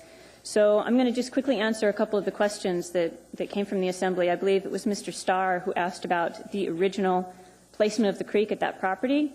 We found out today there was a conversation with, I believe it was the grandson of Man Lizer, that apparently the Lizers did not move the creek, that its current placement on the greenhouse property is how it's always been. And secondly, we did meet with U.S. Fish and Wildlife Service, including Dave Wigglesworth.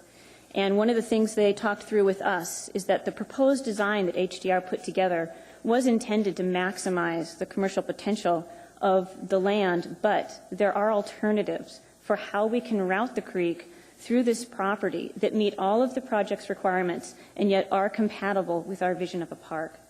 So that being said, I do support the proposed amendment that is before you, and I encourage you to do the same. Thank you. Thank you. Anyone else like to testify? Madam Chair, members of the Assembly, my name is Gabrielle Ledoux, G-A-B-R-I-E-L-L-E, Ledoux, L-E-D-O-U-X.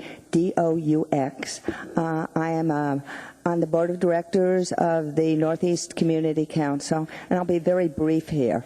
I think it would be a mistake to put the shovels in and actually do a realignment of the creek until we have a vision of how exactly this land is going to be used, when that is decided, then we can do that. Anything before that is putting the cart before the horse. Thank you very much. Anyone else like to testify? Madam Chair, members of the Assembly, my name is Tim Potter, and tonight just several points, and I'll try and stick to the subject. As you know, I can sometimes go different directions. First and foremost, I would urge you to pass and appropriate the money for the realignment of the creek.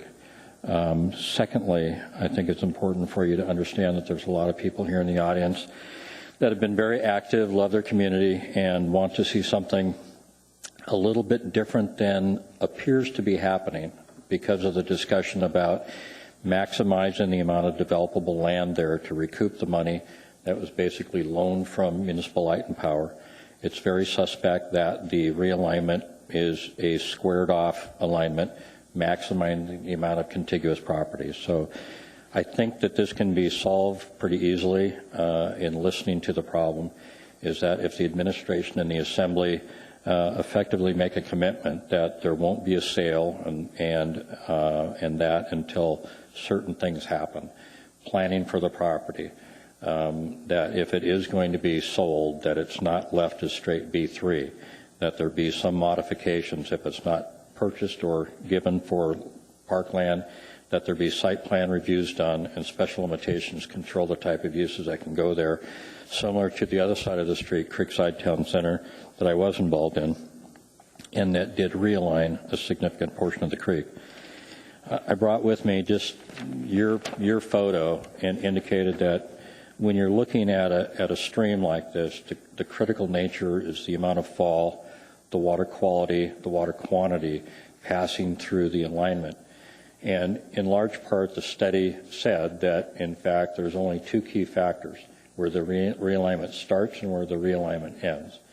I believe that the realignment proposed is starting at the right place and ending in the right place, and that's the only thing that's firm. That there is plenty of opportunity to realign it that may have a better asset value, not just for the stream itself, but the property, whether it's developed as park and commercial or all commercial. In this approach, you'd have the creek, instead of going this alignment, it diverts this way and creates a pocket park that would then be adjacent to the proposed residential development, which then has access from all sides to get there. So I'm not going to stand here and tell you, and I'll get in trouble with the community, that this should all be park or has to all be park. I don't think that commercial development and park development are mutually exclusive. But I think it needs to be done based on a master plan. So I'm suggesting that you go ahead, appropriate the money, do a revision or a master plan revisitation of that piece of property and the alignment of the creek, and then move forward after that. Lastly, I just wanted to indicate that my white hair, I can't help bringing forward history, that when the Creekside Town Center project was being done and the plat was being done, the city demanded that there be an easement established for future use in case the creek was ever realigned. So that took a very significant chunk of land out of Creekside Town Center's property. And, Mr. Potter, I'm sorry, you've already gone 30 seconds over, but Mr. Starr has a question for you. That may allow you to get that in there. I'm sorry. I'm being strict on everybody. I'm pretty sure Honeman has a question about that history. You've got questions coming. Mr. Starr's first, though. Can you give us some more historical, and I'm going to preface it a little bit more because I think the public who's here needs to understand this topic has been in front of us numerous times. In fact, did you speak to it in the original land purchase in 2006? I was here, so I think you were here as well when we actually purchased the land as opposed to because we had to hurry up. Do you recollect that we had to hurry up because it was going into foreclosure? Yep. Do you remember that presentation, or was Dow Engineers active in that? I don't believe that we had any involvement in that part at that time. I've seen that before. Now, when did you enter? I mean, not you particularly, but when? I mean, this has been in front of us 4 or 5 times. Yeah, this is your plan, your drawing from your packet that's out for public hearing tonight. Okay. You have other history on the property, though, right? You just mentioned the easement. What was the easement Absolutely. established? And on that issue, because I know Mr. Honeman was going to ask the question as well, is that as you get to this point where the new culvert is, that then was proposed to align with the realignment that was done in Creekside Town Center at great expense and a 100-foot greenbelt through that property.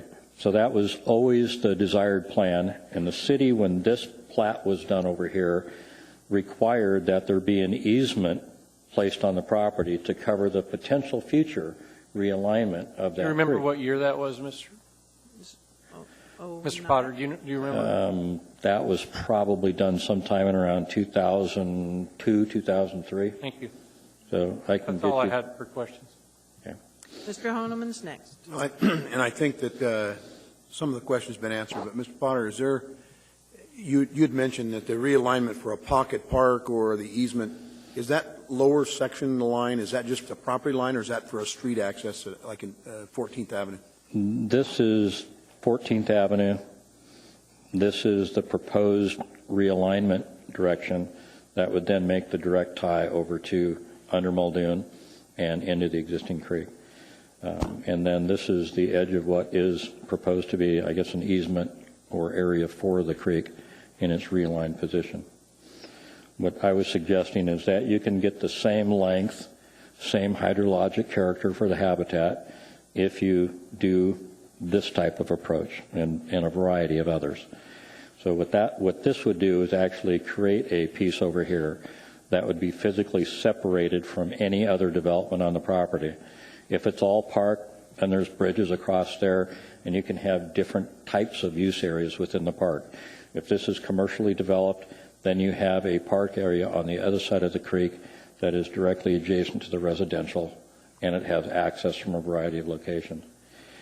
Back to the historical part, could you ask me a history question? Yeah. Thank you.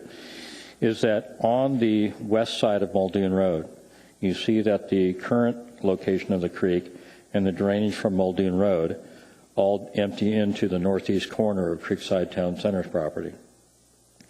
There is a drainage ditch that runs along Muldoon, and that is in an easement.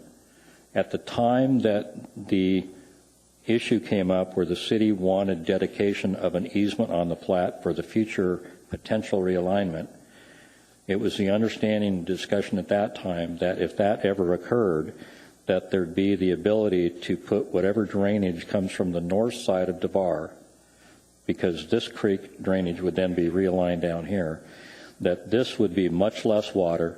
It could be contained in a pipe, and that area could actually become part of the development area of these lots, even though there's a 30-foot setback there for greenbelt establishment, but then it could be utilized. That was the discussed historical fair trade-off.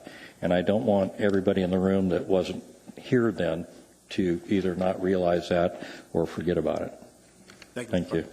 I have a quick question. Are you aware that we dedicated back in '09, the 11 and a half back acres in this parcel as a park? Yes, Okay, so part of it is already dedicated as a park. that's correct. All right, I just wanted to make And that's the sure. part that we initially analyzed to see if there was a possibility of a cooperative trailer park, and the soils are so bad there that it's not possible to do. Okay, thank you, sir. Thanks. Go ahead. Good evening. I'm Amy Slinker, AMYSLINKER,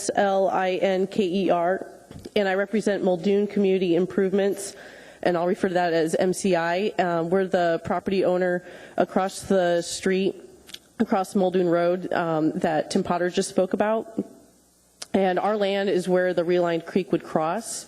I also want to mention that I live in the Northeast Community Council area. MCI also thinks it's important to look back at the history of the area. And since 2001, MCI has been the catalyst developer behind the redevelopment of what used to be the Alaska Village Trailer Park, and the author of the Muldoon Town Center Master Plan, which I have here today.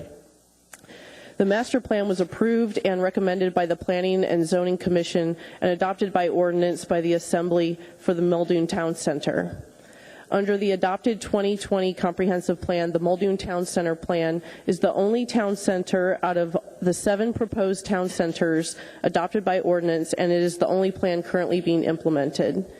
Implementation of the master plan on the property we acquired and redeveloped is approximately 65% complete. This includes the Begich Middle School, Grass Creek Village Housing, Creekside Center Drive, Grass Creek Road, ongoing development of Clearwater Village at Creekside, the current construction of Fire Station Number 6, and completion of the only creek restoration and realignment project on private property in Alaska, and that is the renovated Chester Creek project. Except for this last leg of the project, which crosses Muldoon Road and flows through the greenhouse parcel. We recognize and support the wishes of the Northeast Community Council to designate the entire parcel as parkland for recreational use, including the commercially zoned parcel that fronts Muldoon Road. If the municipality allows any commercial use on this parcel, we request that the same limitations that are placed on that would be placed on the site that are placed on our site currently, and I also have those if you'd like to see those. We differ only from the Northeast Community Council in that we support the realignment and the restoration of Chester Creek. We request the municipality add a provision to require master planning for the greenhouse site. We support the realignment of the creek for the following reasons. First, it would complete the restoration of this last segment of critical waterway that was started by our redevelopment. This has been one of the top 5 priority projects of the 26 for the restoration of Chester Creek. Second, it would address fish passage concerns, restore ecological function, fix flooding and icing in the stream. Third, realignment was a critical component of the consideration between our company and the municipality, and breach of that we would consider failure to complete this part a breach of the contract that we've been upholding for the past 10 years. Thank you. Mr. Honeman? Yeah, Ms. Linker, thank you very much. I'm grateful that you came tonight to actually talk about your company and corporation's involvement. It's true, though, that the master plan for the town square and Muldoon Town Square has been amended since it was proposed. I mean, originally I think there was an attempt or a desire to actually close off DeBar Road at Muldoon and create a big walking center. I think there were some iterations that were changed throughout the years. Is that correct, early on? Well, activity that's happening right now is not necessarily what is here, but there is a large percent of it that is happening. I mean, Begich Middle School, like I said, the cook inlet housings projects, and the big thing is the creek. We completed the restoration of the creek on our property, and so we're asking that this last segment be completed. Okay, so you're not opposed to the creek realignment, but what would be a suggestion from your side? Aligning it as the community's asking for more on the park setting, or for commercial development on the other side? We're asking that the realignment happens as it's drawn right now. So the way that the project is drawn currently is what we're asking for. And I think this was brought up earlier, that the realignment of the creek doesn't mean that it cannot be a parkland.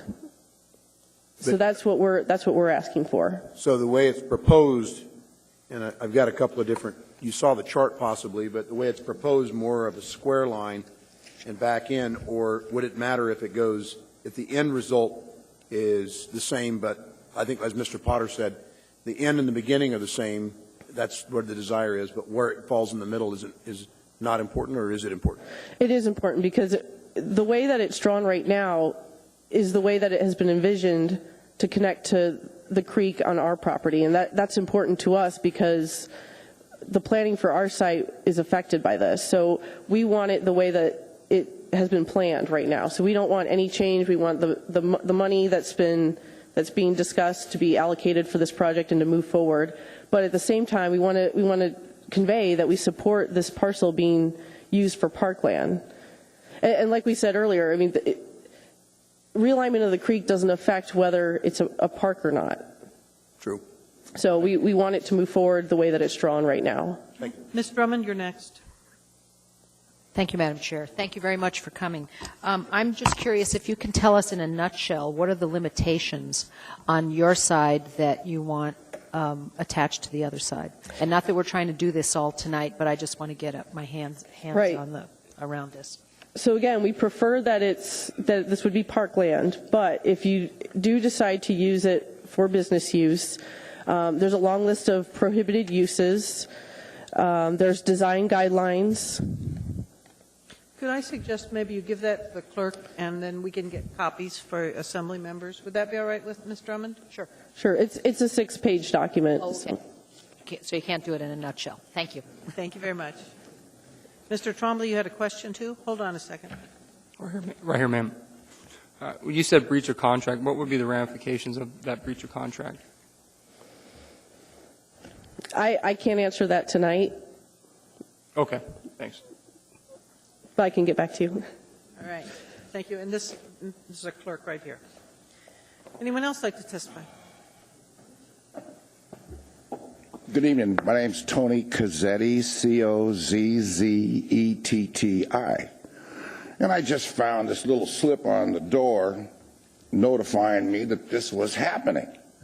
And I see the differences between making money to relieve the taxpayers or a park, which is not going to generate any revenue. There's parks all around the place. There's a huge park up the street. And within a radius of a mile, at least, there must be, I don't know how many parks. And and people want to add another park. I love parks. But I think now's the time to generate some business. You all are considering the rewrite of Title 21. In case you didn't know, the contractors I talked to, the architects I talked to, the people in the business, they say Title 21 is going to set business back 2.5 years. I say you guys got to send somebody down to Bellevue, Mercer Island, and see how they deal with water down there. They take the water and they make it into a nice park, which is great. But there's also business going on there. Within a radius of D-Bar and Muldoon, there must be 7,000 kids. What are you guys doing for the children? I don't see, a park is great, but like the kids got to have something to do at nighttime, daytime. If you can't, I think that you can develop it so you have learning classes there. So you got like a 3 or 4 story building that the square footage is being used for the young people. I don't see anything there. They can only go to Fred Meyer's and walk around. So that property can be used. I think you said there's 11 acres that's supposed to be used for a park. Swing it. Used 11 acres for a park. But the rest of it, make it so it gives the taxpayers a break and put a covenant on there so you guys can't spend the money unless you're paying back old debts. The taxpayers got to have a break. So do something with the property that's going to make some money and give the taxpayers a break. And I think you can do it. Thank you, sir. Thank you very much. Anybody else like to testify? No questions. Good night. Good evening. My name is Yvonne Beavers. Spell my name E-V-O-N-N-E. My last name is B-E-A, V like in Victor, E-R-S. I am the granddaughter of the late Senator Belts.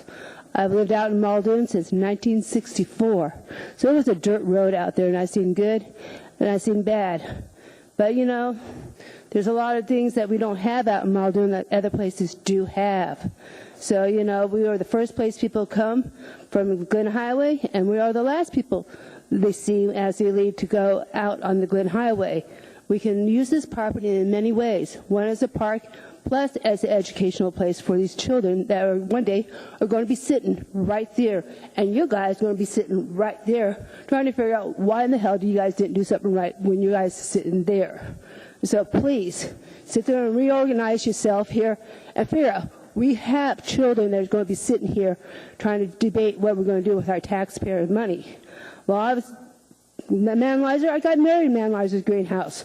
Woo-woo. I remember going, you know, there for field trips at Muldoon Elementary School. So please, reconsider. Thank you. Thank you. Anyone else like to testify?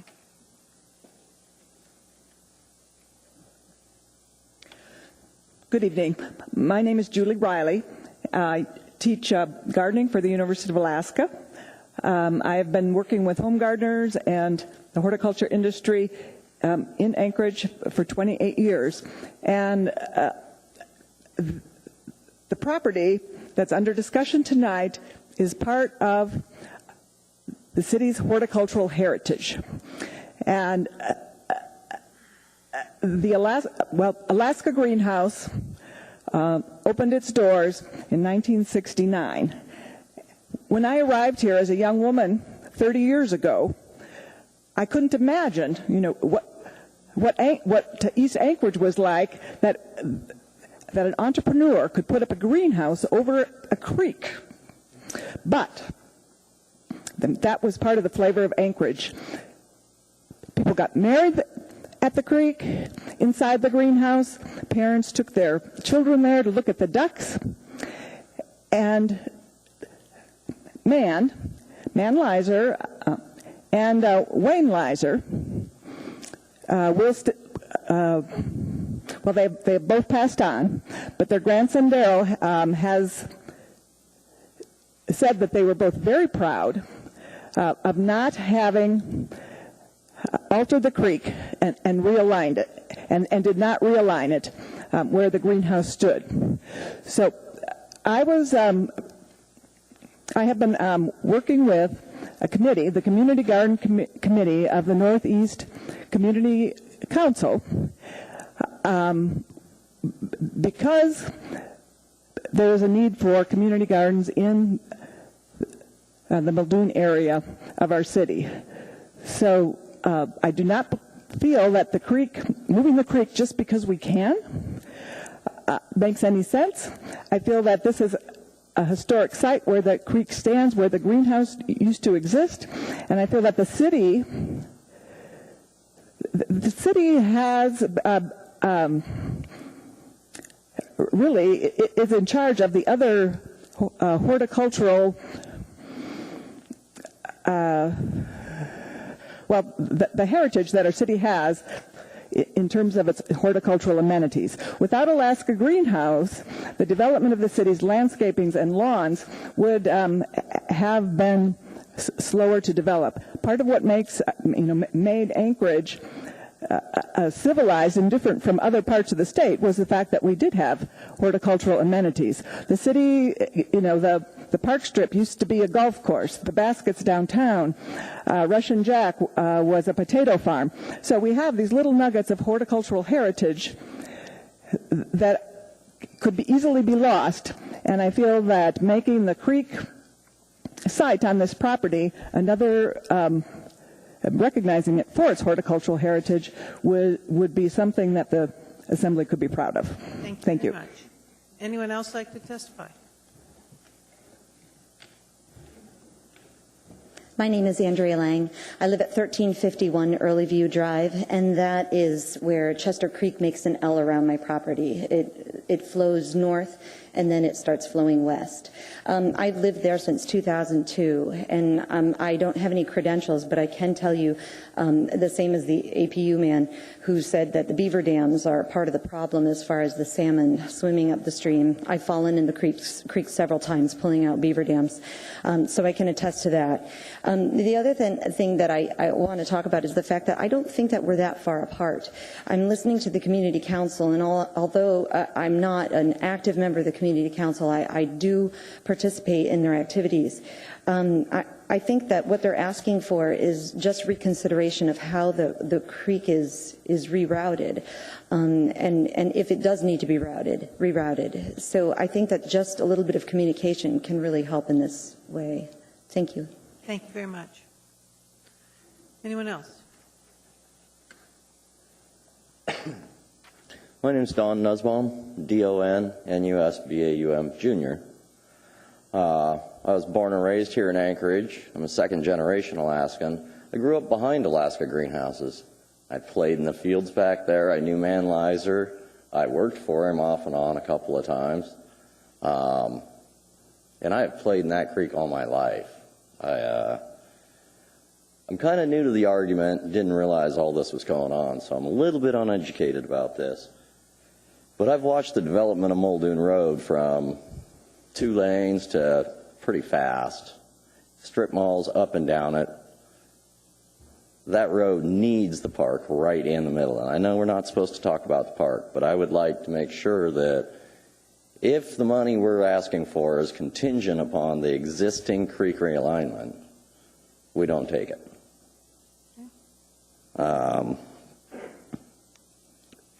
If we can get the money and still talk about a different kind of realignment, yes, go ahead and take that money.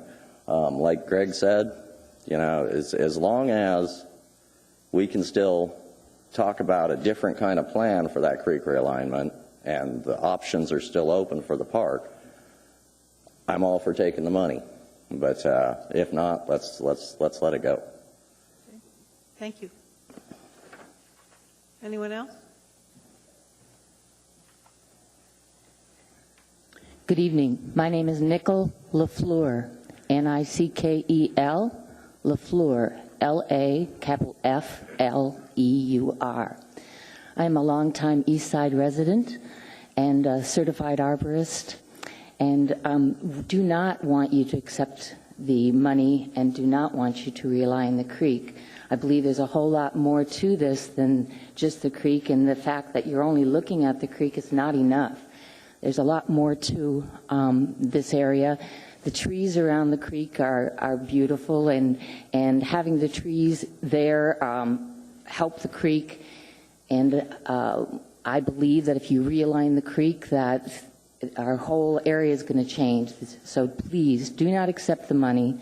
Do not realign the creek, and allow us to show you that as residents, we do not want to see this happen. Thanks.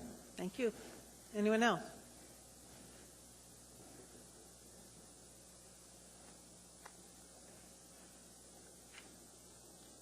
Good evening. I'm Jerry Ann Lowther.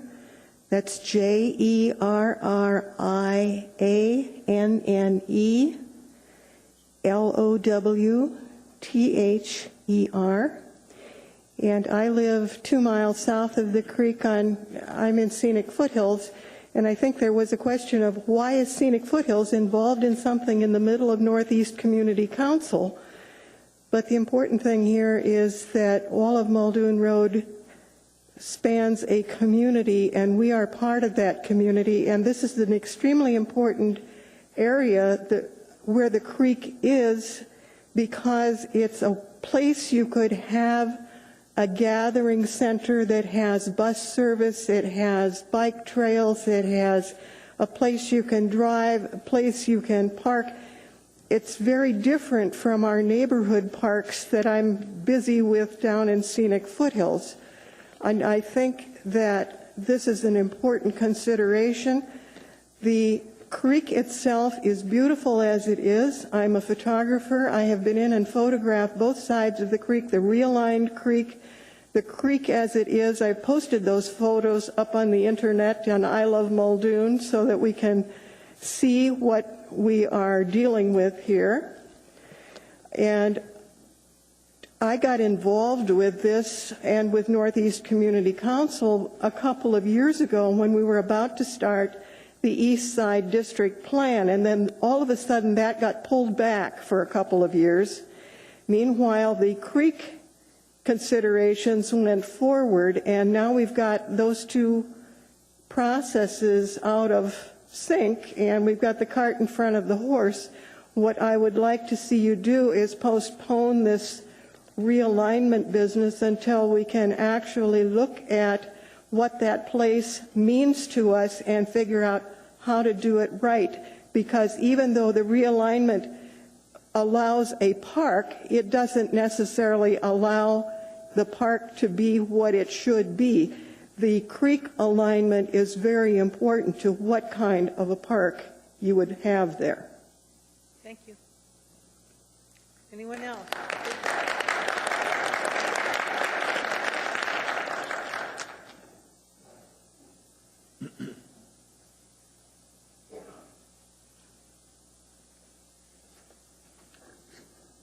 My name is Albert Oakes, O-A-K-E-S. Live at 7420 Old Harbor Avenue. I see that this is a reconsideration, that voting or resolution to spend some money has already been done, but this is reconsidering. I would just urge that we save some taxpayer money. Even though this may be federal, it still came out of our pockets. And just don't spend the money for rerouting a creek. Try not to improve on nature. Just let it take its course. Thank you. Thank you, sir.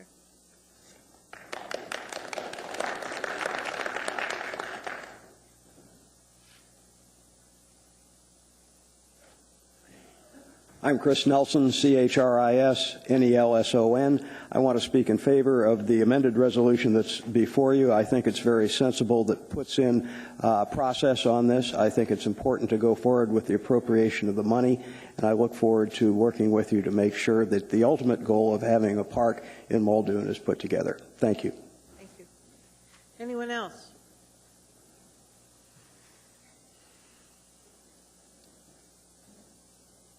Madam Chair, Assembly, my name is Kevin Smestad, S-M-E-S-T-A-D, Northeast Community Council President.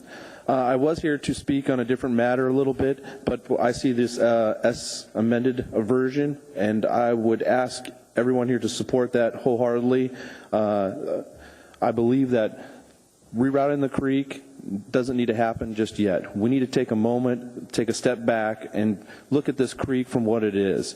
We don't know what the land usage is going to be, so moving the creek is going ahead of itself. As I like to call it, what comes first, the chicken or the egg? We don't know right now. We need to find out what this land's going to be used for. So let's take a moment and find out what this land's going to be used for. We got the East Side District Plan coming up. We have a CIP list just to the new, Northeast Community Council that's rejected many of the proposed items. And I think there's a public process that needs to be taken account here, and that we need to take a moment and ask the people, what is it that they're looking for? What is it that they want? And I think, as I testified back in 2009 when they were going to split the track, and back then was, let's take a moment and consider that this be parkland. And I would hope that we can do that again here today. I appreciate your time.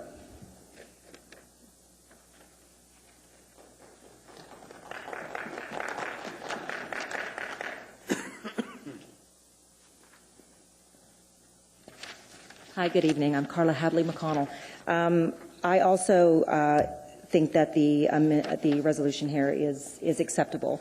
I think everybody probably thinks we're crazy for turning down money to do public improvement or public works. It does sound kind of crazy, but I think that what everybody's fear is, because it's almost shovel ready right now, is that if you accept these funds, it will happen. It will be pulled out from under us. So I spent a lot of time this last month trying to get educated on what this money is for and how we're going to use it. Mr. Thompson was very helpful in Public Works of explaining these things. Talked to a few of you on the Assembly. I think it would be foolish to turn down the money, but on the other hand, I hope that after this evening you will really take to heart and consideration what this community wants to do after you accept those funds. Please, please don't let us regret saying that it's okay to accept these funds. Thank you.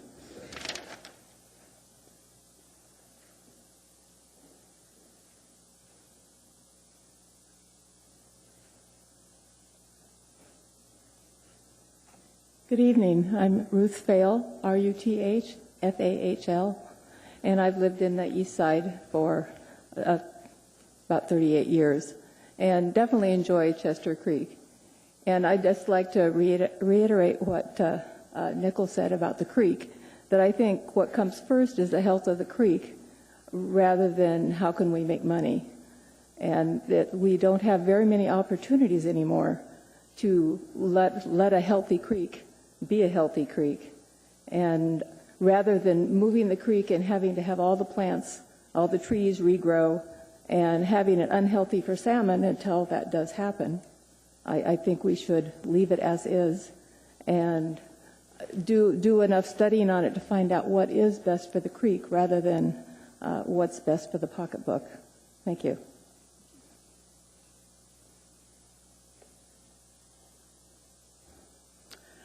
Hi, my name is Selina Metoyer, S-E-L-I-N-A-M-E-T-O-Y-E-R. I came to Anchorage in 1970, and I've lived on the east side the entire time I've been in Anchorage. The plan is to put more high-density zoning in our area, and we don't have very many green spaces left. We do need places for children to have recreation, and a park is good because it's healthy, it's outdoor, and they'll have, we can develop this to have many kinds of situations on that property for children to enjoy as well as adults. I think if, as someone said earlier, if this money is contingent on moving the creek so that it can be used for commercial development, I would vote no to have that. I would ask you all to vote no on accepting that. If it's if we can get the money and then decide on a decent plan for that property, then I would say you guys should vote yes on it. But we do need more green space in Muldoon. We do not need any more strip malls. And as also said, we're not sure what's going to happen with that, so we're not really in favor of doing anything until there's a decent plan for that property and the community has an opportunity to have input on what goes on there. Thank you. Anyone else? Please come forward.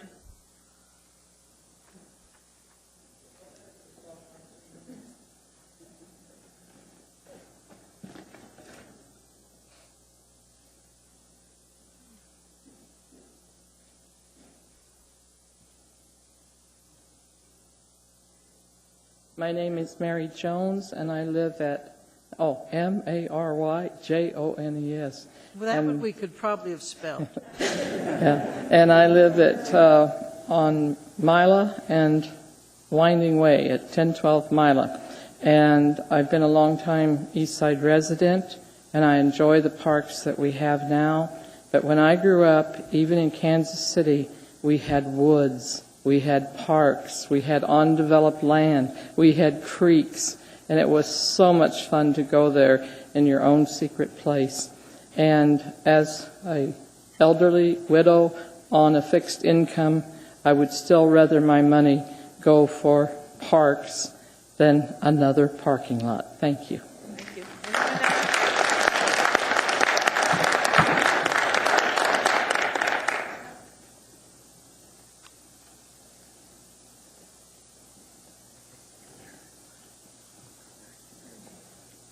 Good evening. My name's Harry Crawford, and I just want to leave you with one thought, and that's that no politician or public servant has ever been castigated or criticized by successive generations for leaving too much open land or park land, but it doesn't work the other way around. Thank you. There's a question. Folks, I think we got a sense of what you're wanting already. So go ahead, Mr. Starr. I have a question, Sir Crawford, as a legislator. Well, I used to be somebody, but not anymore. You've had the fiduciary responsibility of other people's money, however. Are you aware of the history of the land and how we actually bought it? We had a land opportunity to buy the land basically just ahead of foreclosure. And what we did was we had creative financing back then. We saw available revenue bond monies in a parks bond, unspent dollars, if you will. Stay with me. I know you can because you deal with this. We had $1.3 million of unspent bond obligations there. We had creative financing. This was all in 2006. ML&P had some money. So we pooled those two fund sources together and put $5.3 million on the table and came up with these large tracts. Recently, in last budget cycle, this body approved taking out of surplus monies, we call it fund balance, which is a blend of tax dollars and other funds available for spending. We took $4 million out of that and paid off that ML&P loan with general area-wide monies. The challenge that you have when you do that is that you rely on this body to do that. Now, is that fair legislative practice, or in your experience, how else do you engage the public in a decision to use public funds like that? What would we have done better? What would you recommend we do to mediate that? Because that fact has to be known. We're restricted from just taking general funds and saying it shall be a park. Do you understand my dilemma? Oh, I do very well. And I remember very well in the legislature when we appropriated money to Westchester Lagoon to fix the culverts there to improve the fish run on Chester Creek. And the plan at the time was to do what we could to improve and preserve Chester Creek so that there would be fish runs for successive generations. That's right. And, you know, you do what you can. I understand you did some creative financing. I'm glad that you did. I'm glad that you got done it and what you've gotten done so far. You just need to go ahead and make the next steps. Thank you. Wait a minute, Mr. Crawford. Could you hold on? Oh, excuse me. I'm sorry. Ms. Drummond has a question. Actually, it was just a comment.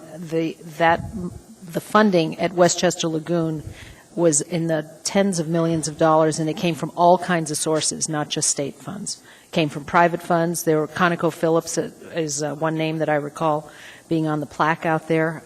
Thousands and millions of dollars from all kinds of sources, not just state funds. Thanks. Thank you. But Mr. Crawford, I hate to do this to you. I got one, too. Okay, cool. I voted to buy this property, but in the ordinance that I voted for, it specifically said that we would pay back by selling the front property. The language is written in the ordinance that we passed.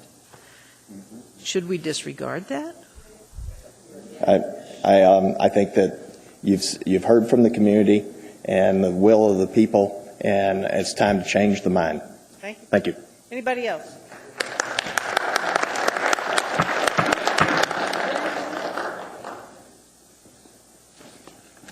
Hello, I'm Glenn Anderkay, Glenn Anderkay. I own a property and live in it 2 blocks from the property that is for everything this is all about.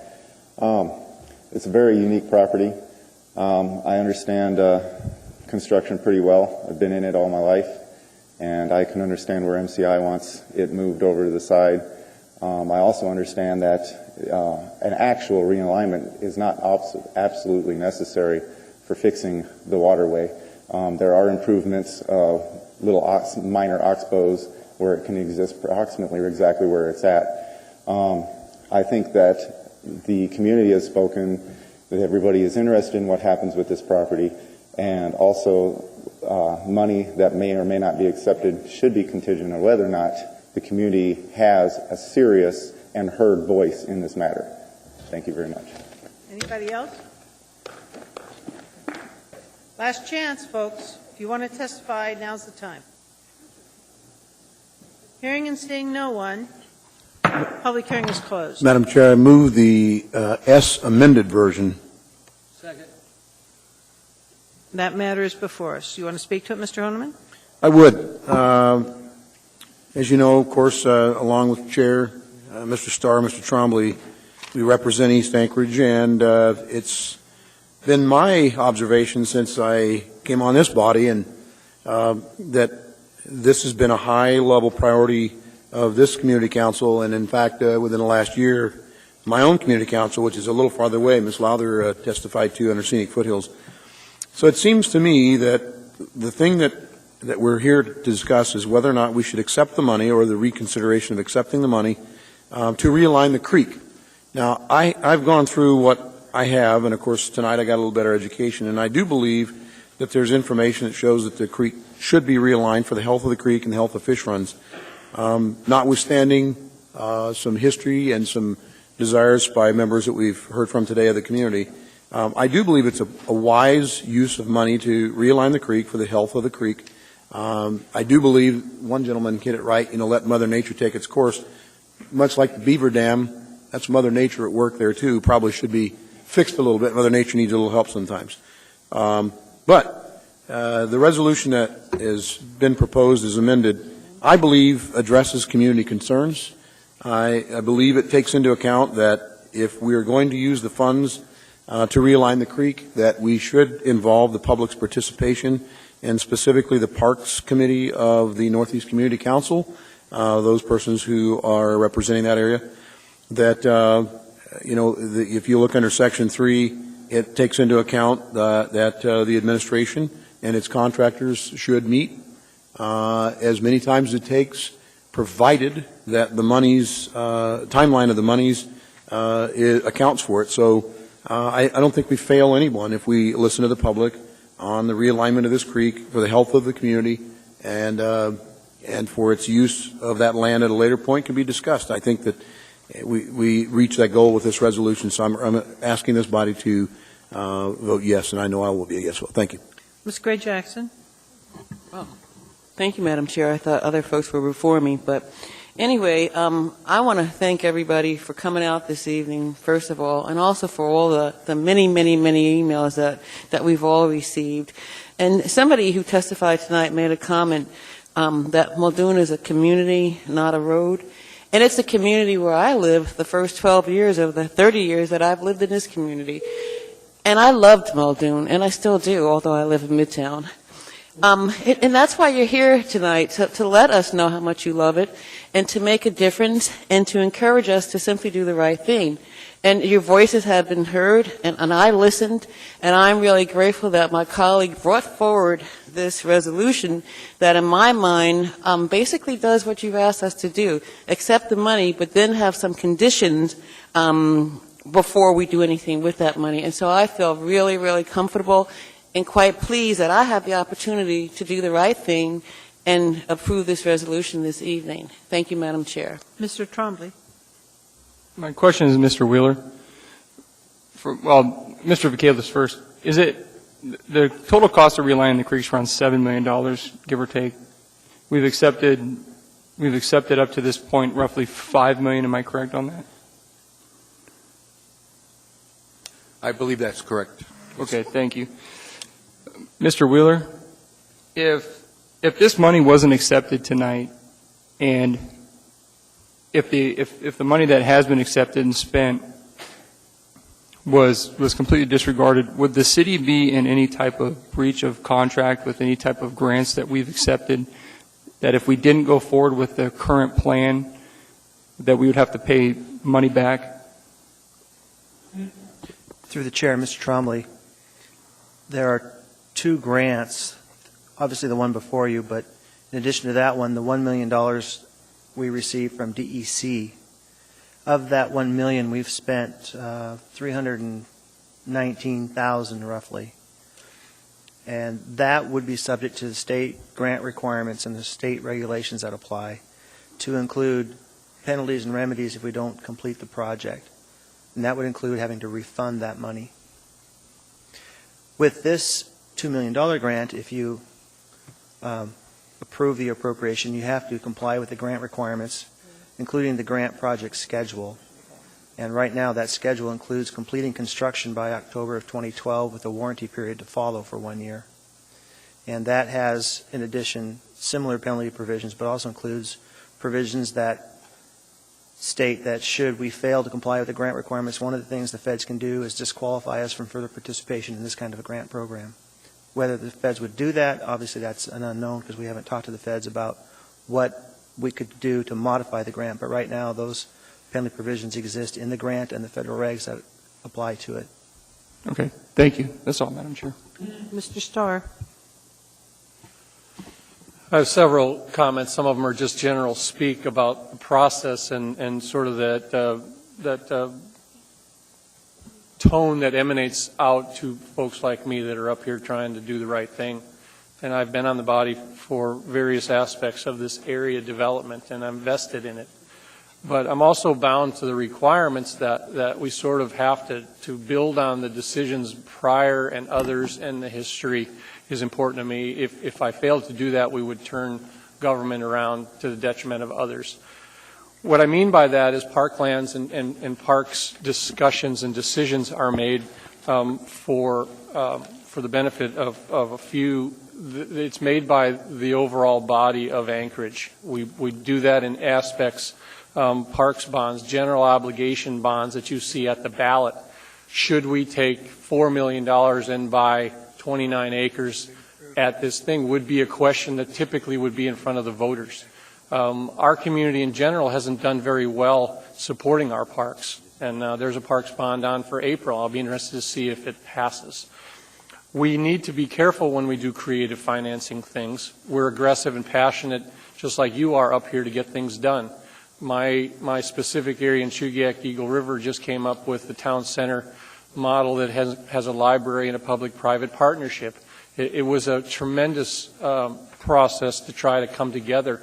Very little support from the public in that we ended up basically raiding our parks fund to buy a library, if you want to know that. I took a lot of heat for that decision.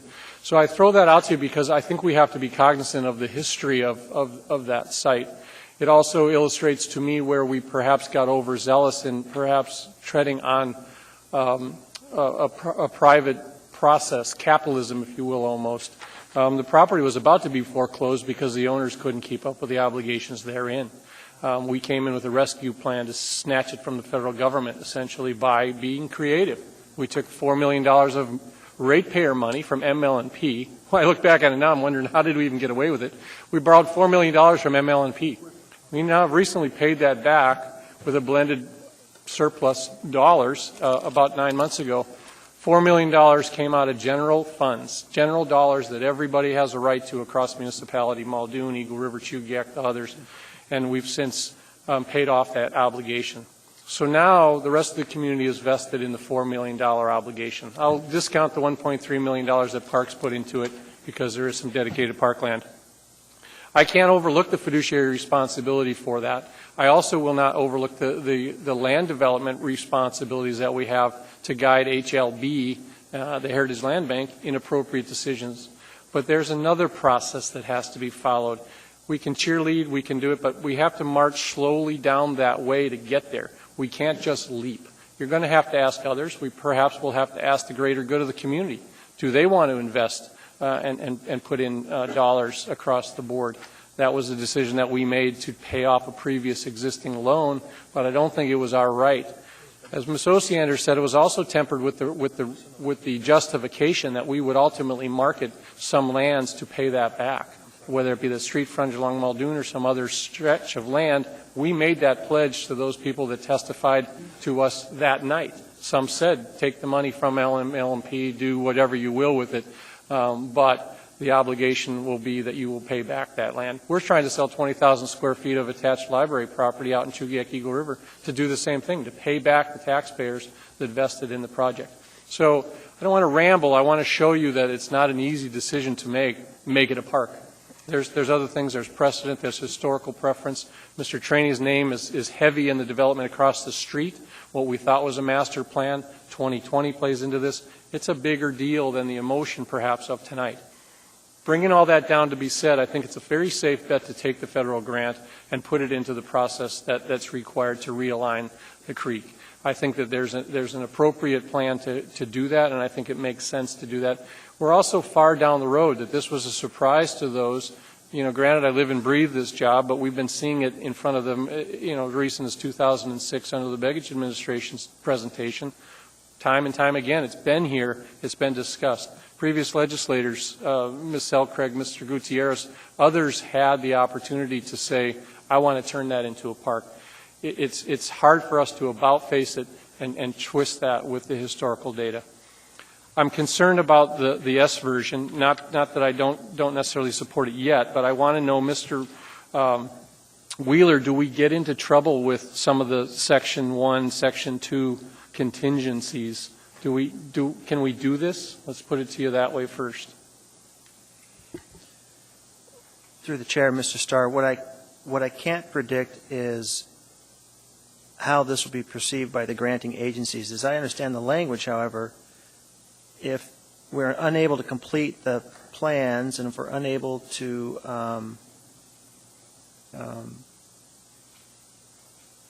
complete construction because of the effort to achieve those plans, we would come to the Assembly and ask for findings so that we can meet the requirements in a timely fashion. The mayor, I think, has passed around a suggestion that I have to fix the language so that we don't run into problems with the grants. If we get to that point that you discuss, and we either have to decline the grant or give the money back, I mean, where would the money come from if we had started to spend some of it? I mean, we got design, development, investment in labors. How do we get to that point? I guess I'm concerned there. Do we put ourselves on the hook more financial than we already are? Certainly, if you expend the grant requirements and don't complete the project in accordance with the grant, we'd have to refund that money. The source presumably would be either area-wide or Anchorage Parks and Rec service area, but that's not something I've looked at very closely. That's all I have. Mr. Flynn. Well, Madam Chair, there's been several references to a project at the other end of the creek in my neck of the woods, and I want to offer a cautionary tale for those who support this project. That project stalked me for about 10 years, from Juneau to South Edition Community Council to the railroad and to this job. So be careful what you wish for, folks. That's all. That's all you want to say? All right. Ms. Drummond? Thank you, Madam Chair.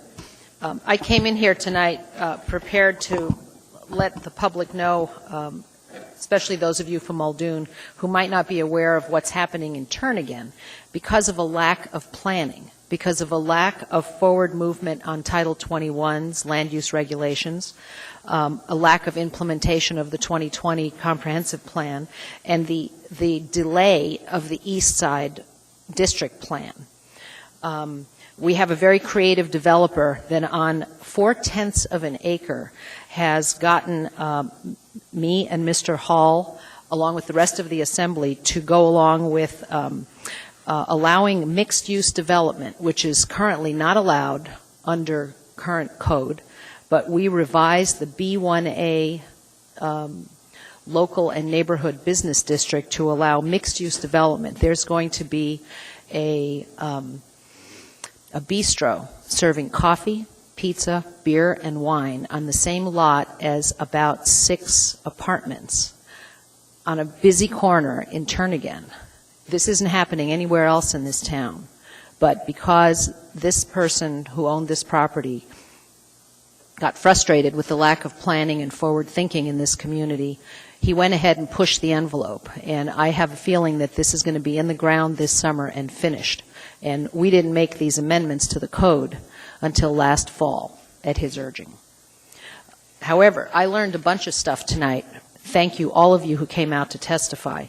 I learned that 2013 is the year that the salmon are scheduled to return, that infamous project at the Westchester Lagoon Creek restoration allowed to enter again in huge numbers. To go from 400 fish to 1,700 fish is pretty amazing to me. And to have 60 dead fish observed on the west side of Muldoon Road is remarkable. I'm concerned about the commitment that I heard about, that the West Side Creek restoration that has happened needs to happen on the east side, and the alignment needs to happen the way it is lined out to happen because of what the Muldoon, excuse me, I forgot the name of that, the MCI group on the west side of Muldoon Road has done. I've also got concerns about beavers. We spent a ton of money fixing Spenard Road Hill and planting trees, and the beavers promptly chewed through a whole bunch of expensive new trees. The beavers are chopping down trees at a remarkable rate in the Chester Creek corridor, and nobody's willing to do anything about it. The Chester Creek watershed plan in this area on page 3 says that beaver dams are the ones that are contributing to flooding, not necessarily icing. I want to make sure that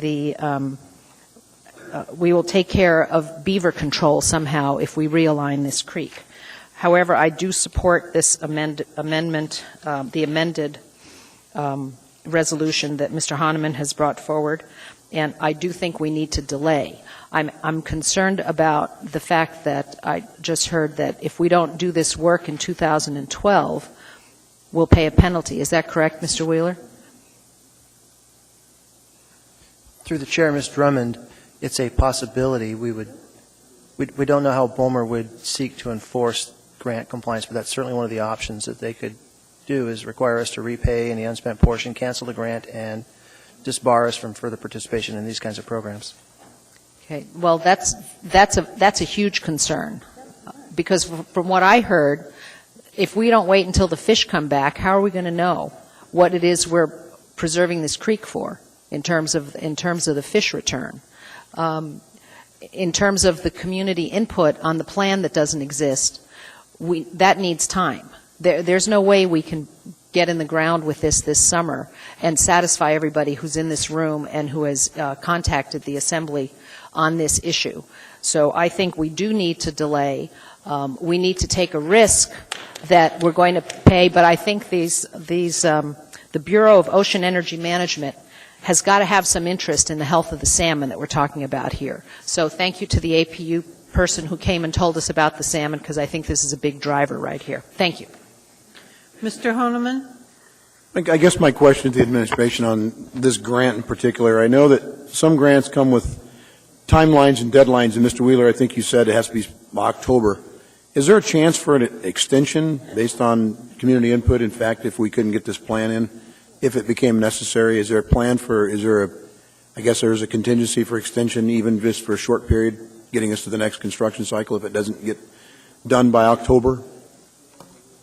Through the chair, Mr. Honeman, the current construction schedule anticipates completion and report by October of 2012, warranty and landscape 2012-2013, additional monitoring assessment through February of 2014.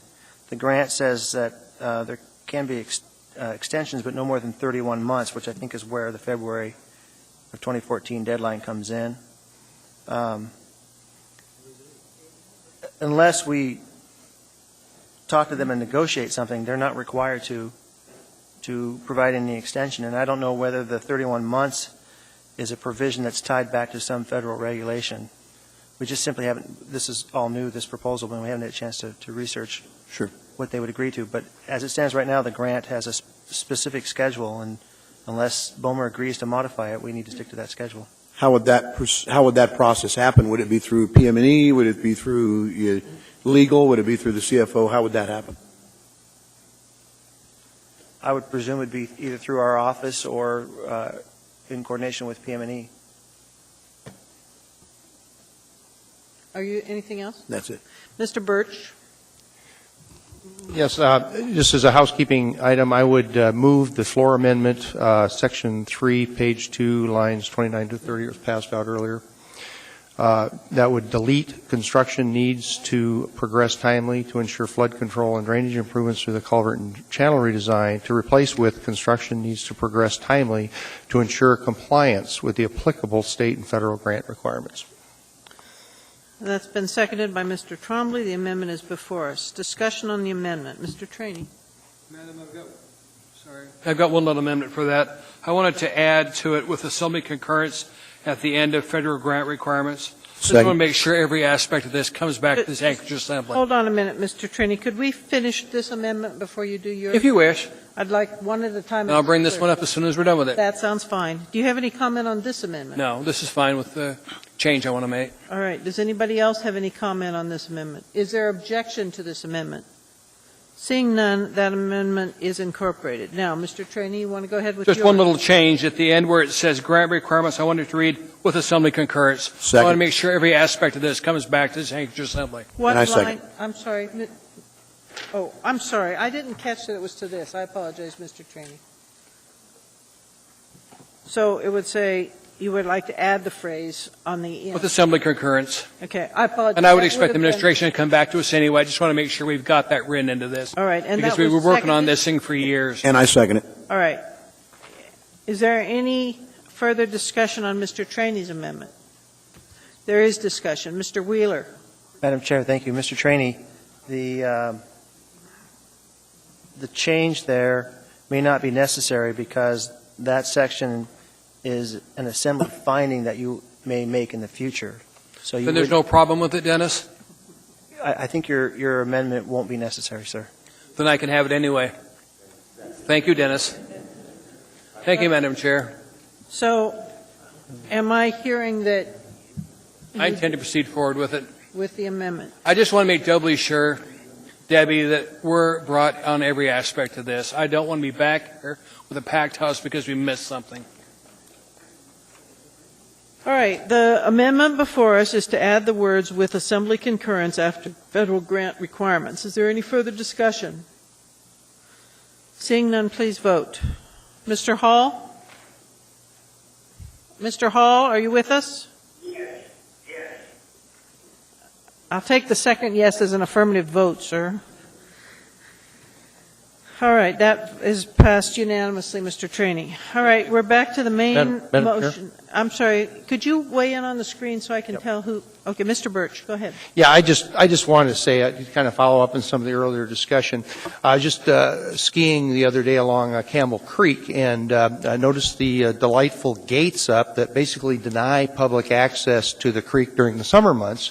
Because the thing about salmon is that when the fish come back, the fish attract bears, and the bears tend to drive the people away from the creek. So I think it's something I have actually kind of struggled with because we've had some bear maulings that have affected constituents in South Anchorage, and I almost seems like you've got an attractive nuisance there in that.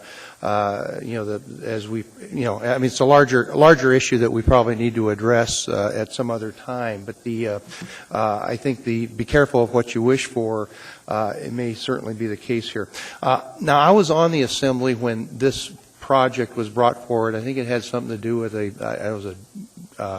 federal engagement in a foreclosure, and former Mayor Begich actually put a lot of this package together, and the understanding is, as the chair recalls, that there was a 12-acre portion preserved for parkland with the express understanding that there would be I think it was a period of 5 years is actually mentioned in the ordinance, that it would be off the tax rolls, and the presumption that it would be back on the tax rolls and offset the investment or the loan from MLP. So mindful of that, I guess I don't see any problem in moving forward with the recommendation we have here this evening in putting those dollars to work and getting the creek realigned to the point where it will align with the development just, I guess it's just west of Muldoon where the all the constructions happen. Thank you. Mr. Trombley?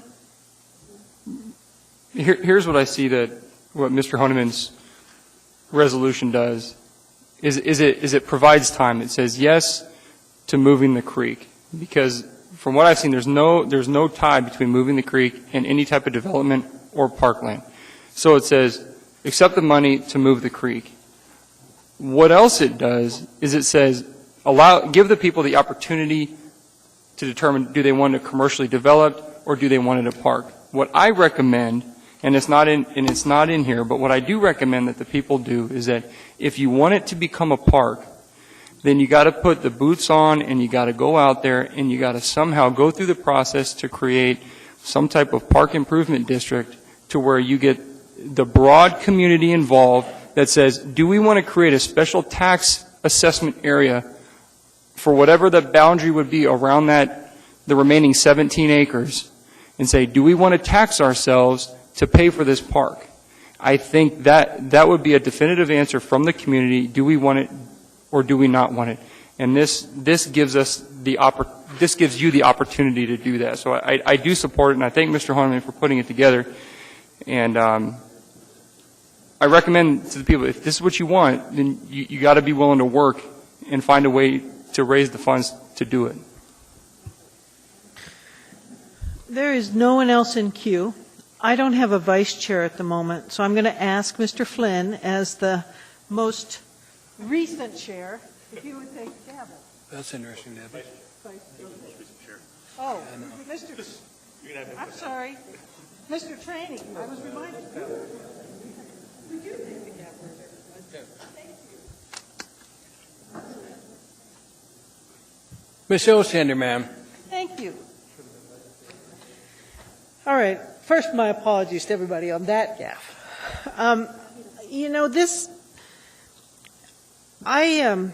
There's four of us here who represent parts of the municipality that have different funding mechanisms. My district, we have service areas. And as such, predominantly, though I do have a little bit of Muldoon, I will say that, most of my district created a special tax on themselves for capital projects for creating parks. There is we pay more for parks in Shugiak Eagle River than we do in Anchorage because of that.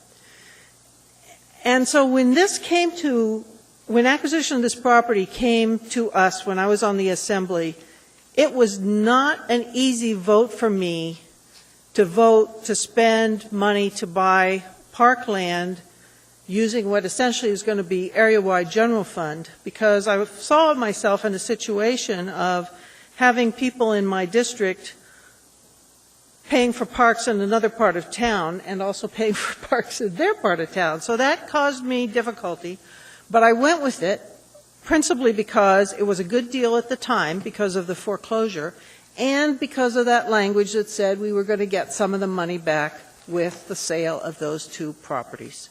I supported dedicating the back portion as a park and continue to believe we do need more park land in Muldoon, but that is an awfully big bite of the economic apple to give off that front property without a real thorough discussion of everybody. I echo Mr. Starr's comments there about fiduciary responsibility to spend like $4 million of everybody's money for a parkland in Muldoon is a serious, serious matter.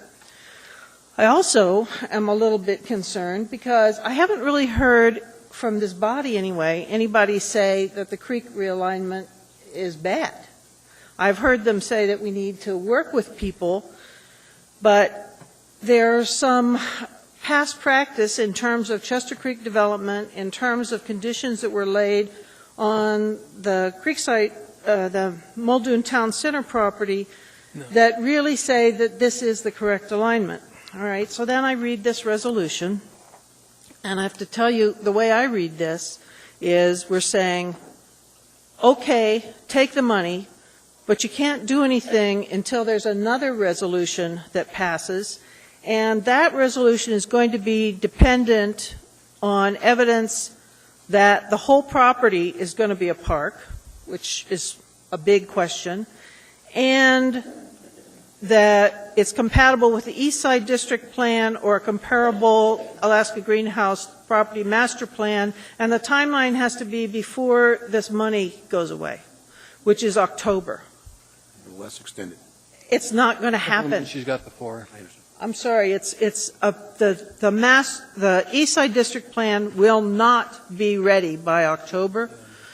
There is no money now currently to do a master plan of the property, though I think that's a good idea, and I wouldn't mind doing that. But even if we, in first quarter, allocate the money for that, there's no guarantee that's going to be done by the end of summer. So I don't think I'm really doing much when I pass this, besides saying to people that there might be something happen that hasn't really happened. So frankly, I don't know how I'm going to vote on this, because it is not a simple decision, and it is not something that can be done lightly and easily. I guess that's all I have to say. Thank you.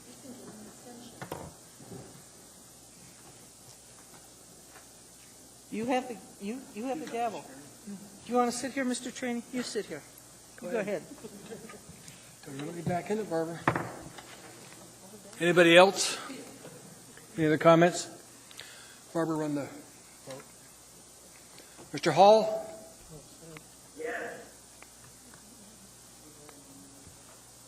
Yes. And this is to vote on the main issue, Mr. Chairman? Main issue. As amended. As amended. Debbie, you're going to need to push yours. I'm going to have him push mine. Okay. Paul, you got mine, Barbara? Which one you want? Okay. Yes. I can't see. Could I see my Sorry. glasses? Just I can't see the button. Here, Deb. Oh, okay. If he, no, she already did it for me. With Mr. Hall, let's see, Mr. Hall, that's going to be, we're missing one. If I did, it won't vote. You can't vote there, Debbie. That's here. You're going to have to do it here, Deb. No. She's a no.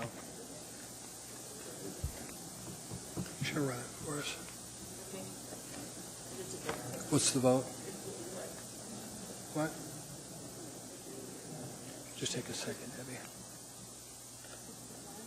6 to 5? That was approved 6 to 5. Thank you. Here, Deb. The yes version passed. As amended. As amended. As amended. As amended. And we had difficulties because of the change of seats. The clerk will be able to give you the who voted what later. All right. With that, going back to our agenda.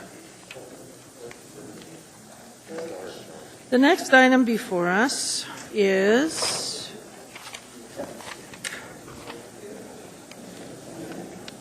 14A. Lean back in my chair. We're now at 14A. This is an ordinance AO 20. It authorizes a non-exclusive telecommunications and electrical easement for service to Jane Mears Middle School, tax number 012-53174 within tract B2, Bayshore West Unit number 4A subdivision, according to plat number 84220, Anchorage Recording District, accompanied by AM 114. Is there anyone who'd like to speak to us on this matter? Hearing and seeing no one, public hearing is closed. Move to approve. Is there discussion? If seeing no discussion, please vote. Mr. Hall, how do you vote? Mr. Honeman, are you wanting to vote on this matter? Mr. Honeman is out of the room. Mr. Birch, Mr. Birch is out of the room. This item then passes by 9 votes with 2 absent. The next item before us is 14B, AO23. It's an ordinance of the Assembly waiving or modifying certain provisions of Anchorage Municipal Code, including Title 21 Land Use Planning and Title 15 Environmental Protection, to allow for temporary snow disposal sites due to the large volume of snow. It basically changes the current process for snow disposal sites. Is there anyone who'd like to speak to us on this matter?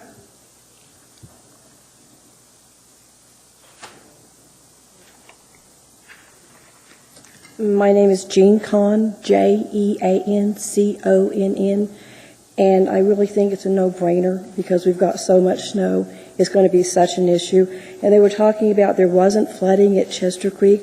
I live in Muldoon, and every breakup there's a huge mess down 20th, just past Island. And I don't know if that's from the snow runoff or it's the creek itself, but there is flooding there every time. And this year it's going to be horrendous. I live there. I've woken up and stepped my foot out of the bed to almost ankle-deep water one time when we had a huge amount of runoff. Like I said, this is a no-brainer. We need to open up areas. One that comes to mind is the old Alaska Native Medical Center. I understand that it is an earthquake zone. I understand that there is issues going down each side of it, but there is so much area there where we could put snow if it were done responsibly, and I think we can do that. I do own a snow removal business, for full disclosure, and our customers are desperate. If we don't get it off the streets, it's going to melt and run and freeze. Breakup is going to be like something we've never seen before in recent history. I ask you please to pass this very quickly, because even running it this late into February, the process I've been told will take about a week, and we need to haul snow a month ago. So thank you so much for your time. Thank you very much. There appear to be no questions. Is there anyone else who'd like to speak on this matter? Hearing and seeing no one, public hearing is closed. That matter was moved by Mr. Birch, seconded by Ms. Gray Jackson. Ms. Johnston, you're first in queue. Yes, to the administration, I'm always happy to see any increase in speed as far as permitting, et cetera, but do we have a system set up as far as this? Because we all know of situations where we could get into trouble with snow dumps. In fact, Mr. Birch and I already have had a case in our district where we're in trouble, and so I just would like to have some. Madam Chair, Ms. Johnson, we have started to put the system in place. We've developed the ordinance fairly quickly, but basically what we'll have is the applicant with an engineer's assistance will put together a plan, bring it into the department. We'll notice it on the web page. We'll make a decision probably within a week, I believe. It'll be that short a turnaround. There will be notice by the website and their appeal rights to adjacent property owners should they object to that decision. And you'll be taking into consideration drainage and breakup. Drainage and water quality are the foremost and biggest issues that we'll be looking at. Okay, thank you. Ms. Drummond, do you have more questions for Mr. Weaver? I'm sorry? Do you have questions for Mr. Weaver? I just have, yeah, I do actually. On page 2 of 4 of 14B, minimum lot size, line 16, I had a call from a constituent. If the lot that is available for snow storage is less than 30,000 square feet, but a property owner owns a number of lots that are available for this use, is that a modifiable requirement by the director, that combining all these lots to provide a single site for snow removal? snow dumping. Madam Chair, Ms. Drummond, I did talk to Mr. Dreyer, who actually called me as well, and it would be a modifiable standard. Okay, great. That's my question. Thank you. Mr. Starr. Good luck with this one, Mr. Weaver, but I have a question about the stormwater prevention plans. How the AEDC group mandates that for snow dumps now, don't they? Or am I missing the fact that they have a role here? Madam Chairman, Ms. Starr, watershed management will be an integral part of this review. Basically, we'll have 3 or 4 divisions within the 2 departments looking at the applications with water quality and drainage into an acceptable outfall is a real significant issue for us. And the standards that are in the ordinance that you abut a collector street, et cetera, are going to help in meeting that requirement. I guess my question specifically was, doesn't AEDC, not AEDC, ADEC play a role in that SWEP plan approval? So can we actually hurry up the snow dump disposal site request and override that SWEP I believe requirement? so. I believe watershed management can make those decisions. Okay, guys, I just, I chuckle now because it's fun to pile it up, but when it all starts to melt, when the fun begins and the flooding begins and some of the other things. How about in Chugiak Eagle River, where there is more of the land use permitting opportunity as opposed to the land? There would be the same standards, Mr. Starr, as in the ordinance. Where they're allowed as a conditional use in the various zoning districts, they meet the abutting requirement that they would be allowed there as well. The oversight and the management of the development itself, you push snow into my lot, and the arguments in who mediates those. The ordinance does structure that. Code enforcement would mediate that, and there are buffers required depending on what zoning districts you're adjacent to. Code enforcement, like the Tim Hamricks or the Will Paces of Code enforcement. Because I guess I would want to also suggest that we join the right-of-way group, for their participation. I think it'd be all inclusive, Mr. Starr. Okay, because I just need to know who, when somebody is encroached upon or is complaining to me that they have new snow showing up on their site, who do they call? Jack Frost is the supervisor of both groups. That's what we'll do. Thank you. Thanks. Mr. Flynn. Thank you, Madam Chair. Mr. Weaver, you mentioned that we'll be basically doing a week's notice on the website. Is there any mechanism for directly contacting adjacent landowners? Madam Chair, Mr. Flynn, that wasn't part of the discussion. I was out of town when they developed part of the ordinance, but that wasn't part of the discussion. The intent was to place sufficient public notice on the website and directing people's attention to where they could find that information, but there was no mail notice required. Well, there's only 4 months of winter left, but okay, that concerns me, but I'll let that go for now. There's no one else in queue. Mr. Wheeler. Madam Chair, sorry. I was walking. I didn't quite hear all the question, but I just wanted to point out that there is a posting requirement for properties within 500 feet of the site. So when my conversation with Al Barrett early on, he thought they could get that done. So there is going to be a notification to the adjacent property owners. One of those blue and white signs everyone ignores? I believe it's going to be a mailing. As long as the pile of snow is shorter than the 500 feet. Anything else, Mr. Wheeler? Anything else, Mr. Flynn? I just think we may have, if we pass this, we may have found a use for all these properties in the next item. Seeing no one else in queue, please vote. Mr. Hall? Yes.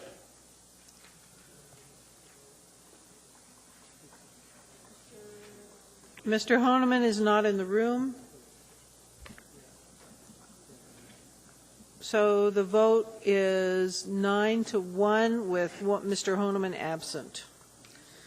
All right, we're now at, I think let's go right to 16, which is our item earlier on Turnagain. And if it seems to me we had the motion on the floor already. Yes, Madam Chair, I have an amendment. Go ahead, Ms. Drummond. Thank you. Is there any way we can get the amendment to Mr. Hall? Amanda, could you email this amendment to Mr. Hall so he knows what we're... Does anybody have it in visual format? Can you email it? It's actually quite simple. The numbers are on this, the chart that's approximately, let's see, it's the next to the last page in AR 2011-323S amended. And what I'm doing is amending the upper right-hand corner of this graph. And I'll read what the amendment says. At Exhibit A, final assessment roll. Delete the principal assessments for properties 1, 2, and 3, Block K, lots 9, 10, and 14A, in the total amount of $165,231.99, and replace with a principal assessment for Block K, Lot 14A, at $105,231.99, with interest to accrue thereon in accordance with the resolution and applicable code, with deferral of the difference in accordance with the below. This revised assessment is contingent upon, number 1, completion of a replat of lots 9, 10, 14A, and Block K, Lot 15A, into 2 lots substantially similar to the preliminary plat previously filed by the Quists. And 2, execution of a deed restriction by the owners of the 4 lots preventing future subdivision, said agreement to be substantially similar to the Grumman deed restriction, including deferral of the amount of assessment reduced $60,000. If the replat is not completed within 2 years, or it must be of this deferral, Mr. Wheeler, the deed restriction is not executed within 60 days, or this amendment is otherwise void or of no effect, this deferral is void and the total amount of the assessment is due as if originally assessed in full. All right. I'm sorry, was there a second to that?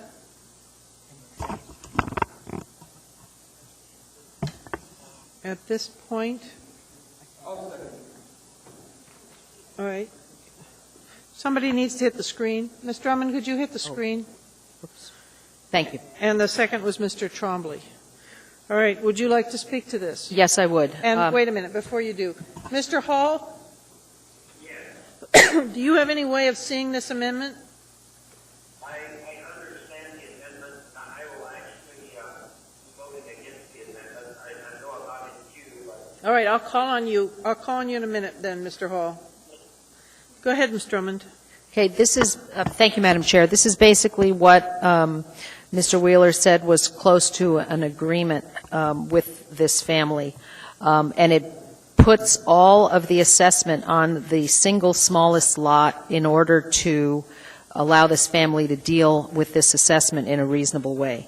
And I just want to express my deep frustration with this project. We all know that if we want to try to control our property or property next to us, we need to own it. This family owns this property and has owned it for quite some time, built on it, made a beautiful garden out of it, greenhouse, et cetera, et cetera. There's all kinds of stuff going on there. And instead of being able to control their property, they were pulled along like a tsunami with this development proposal that about 60% of their neighbors voted in. And this is going to cost them close to $500,000. I am just looking for some way to give them some relief from being forced to pay for something that basically doesn't benefit them. I know that this benefit doesn't necessarily agree with the municipality's definition of a benefit, but this in particular, this road already existed. There's a road down to Lynn Airy Park that has always existed, and these folks had access to the side of their property. If you look at the map, you'll see where it is. And they don't really benefit from paying $150,000, almost $166,000 to improve the road adjacent to their properties. Thank you. Mr. Traney? Ms. Gray Jackson, and then Mr. Hall. Thank you, Madam Chair. I guess you were reading my mind. I had a thought, but I didn't know I was in the queue. But anyway, I guess my question is to Mr. Whaler. Isn't this the agreement that was offered earlier to this family? And I thought I heard you say this was the agreement that was offered earlier, and then I thought I heard you say that you withdrew the offer. Am I correct or incorrect? Through the chair, Ms. Gray Jackson, I had told the Quist attorney that I would recommend something along these lines to the assembly, but it was going to be your decision. Okay. They declined to accept that proposal until moments before the meeting started today. Okay. Thank you, Madam Chair. Mr. Hall?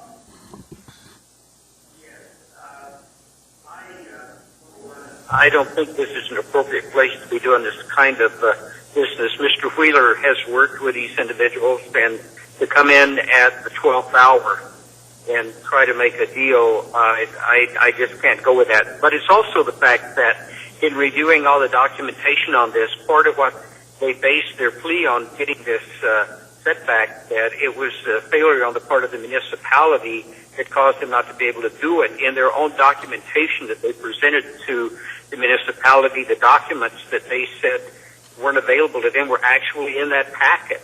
So the basis for what we were looking at actually trying to help them out honestly doesn't exist according to the information we've got. So with that considered, I will be a no vote. I understand where Ms. Drummond is coming from. I truly do, to levy this type of an assessment. But I don't believe there was any failure on the part of the municipality to try that we did everything that we needed to do to be able to allow them to replat prior to this project ever happening. So I will be a no vote on this. Thank you. Mr. Flynn? Yeah, thank you, Madam Chair. And I'm not sure who the right person is to answer my question, but do I understand correctly that if we make this reduction to these folks' assessment, that the burden for that falls on all ARDSA taxpayers? Through the chair, Mr. Flynn, that is correct. This would not be reassessed to the other property owners in the district. It would be reassessed to, if you will, be borne by all of the ARDSA taxpayers. Yeah, thank you, Mr. Wheeler. And I would echo some previous sentiments. Ms. Drummond, I understand what you're trying to do here, but given that, I can't support it. I'm sorry. Thank you. Mr. Trombley? How long is it the Grumman?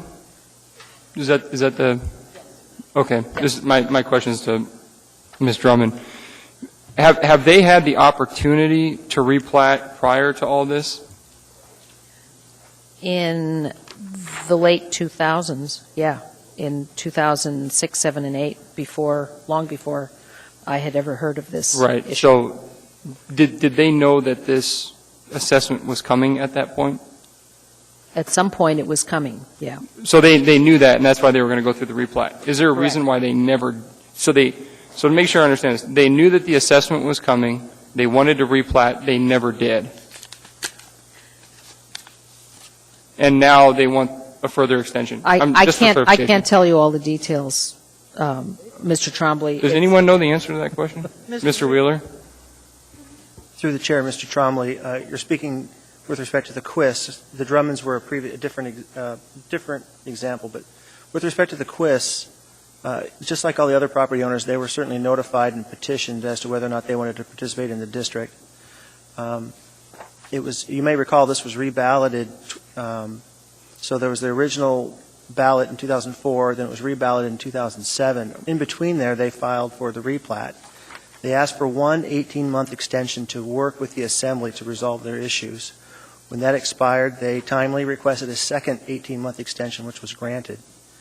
That second 18-month extension expired in December of 2008. That's the extension time period where they thought they had everything signed off except for PM&E's signature. They thought they had a verbal agreement with Howard Holton that would be done. He passed away within the next month. This is in the fall of 2007. Between the fall of 2007 and October of 2008, the Quists say they made several phone calls to PM&E regarding the status of their sign-off. They say that PM&E either didn't have it or couldn't find it or said that it would be shortly coming. PM&E, for their part, says they have no record of any such contact from the Quists. In October of 2008, just prior to the expiration of their second extension in December, they were notified that their preliminary plat was soon to expire. They say they contacted Mr. Weaver and say that he told them they would not be able to get the replat done.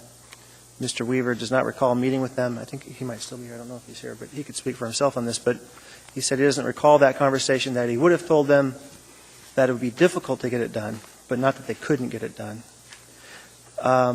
In November, towards the end of the month, November 20, I believe it was, they got a sign-off, and I don't know whether that was on the original paperwork as if it were found or if they started new paperwork. But that was a document that they provided to me, so I don't know its particular origins. But in any event, the plat then expired in December of 2008. So the preliminary replat was never completed. Thank you. Back to you, Ms. Drummond. I think I'm done. Oh, okay. You popped in my queue list here. I'm sorry. Mr. Wheeler, can you explain where the other property owners enjoy a benefit about 2% of the total cost because the Quists didn't complete their replat? Can you explain how that works? Through the chair, Ms. Drummond, yes. I prepared a spreadsheet that I sent to all of you that tried to show this, but essentially, had they completed the replat in advance, the cost would have been allocated to all the other property owners. But because of the timing issue, there's about a 2% total cost that did not get allocated to those property owners because of the way the properties were balloted and the timing. So that 2% then becomes part of what would be borne by Arts of taxpayers if the Quists are not assessed that amount. And that's one of the key differences between the Quists and the Grummans, because the Grummans, between when they were balloted and when they were finally assessed, the rest of the district maintained roughly the same equivalent percentage of responsibility, about 95%. Thank you. Mr. Birch. Yeah, I'll be a no vote on this amendment as well. I think it's unfortunate it wasn't done. The replat wasn't done sooner. It sounds like it was through no fault of the cities. I think if the costs had been, the additional $60,000 had been borne by the other beneficiaries of this project, that would be appropriate. But to level that against those outside of the benefited areas is not appropriate. Additionally, I think the work Mr. Hall has provided in the basic ordinance as amended, extending that time period out to 30 years is going to be very helpful in the long run. And so I'll be a no vote on the amendment and an affirmative on the base proposal. Thank you. All right, Ms. Drummond, you just popped back in. It's your third time. I did. Final time, huh? The benefit to ARTSA is that the access to Lynn Airy Park is greatly improved. This is more of a regional park than a neighborhood park at the end of a very tight set of Jernigan streets. And again, I've been also frustrated by the fact that I couldn't talk to the constituents after the lawsuits were filed. The only place this is now going to be resolved is in the courts, where it's going to cost both the municipality and the property owners a ton of money to work this out. I really would appreciate consideration of a yes vote on this amendment at this point in time to see if we can save one more lawsuit from happening. Thank you. Seeing no one else in queue, please vote. Mr. Hall, how do you vote? No.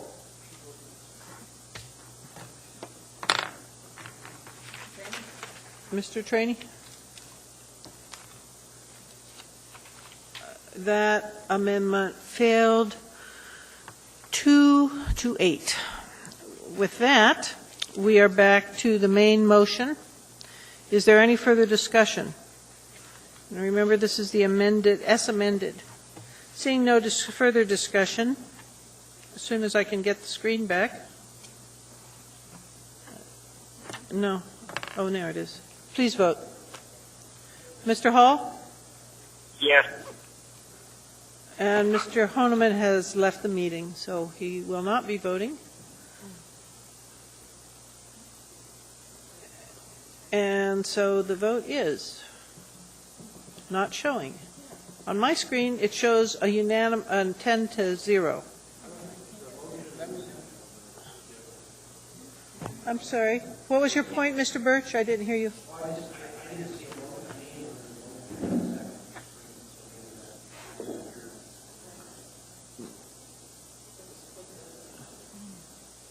You want to revote?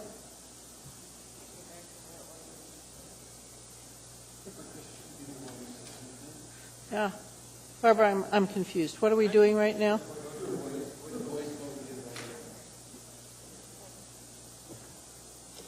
Madam Clerk? All right. How do you vote, Mr. Birch? Yes? Mr. Trombley, how do you vote on the main matter? Mr. Starr? Mr. Hall? Yes.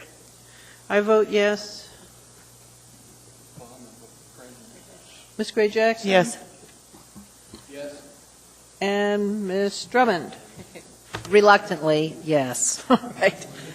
Then that is approved 10-0. With that, we are now at audience participation. If there is anyone here who would like to speak to us on a matter not on the agenda, please come forward.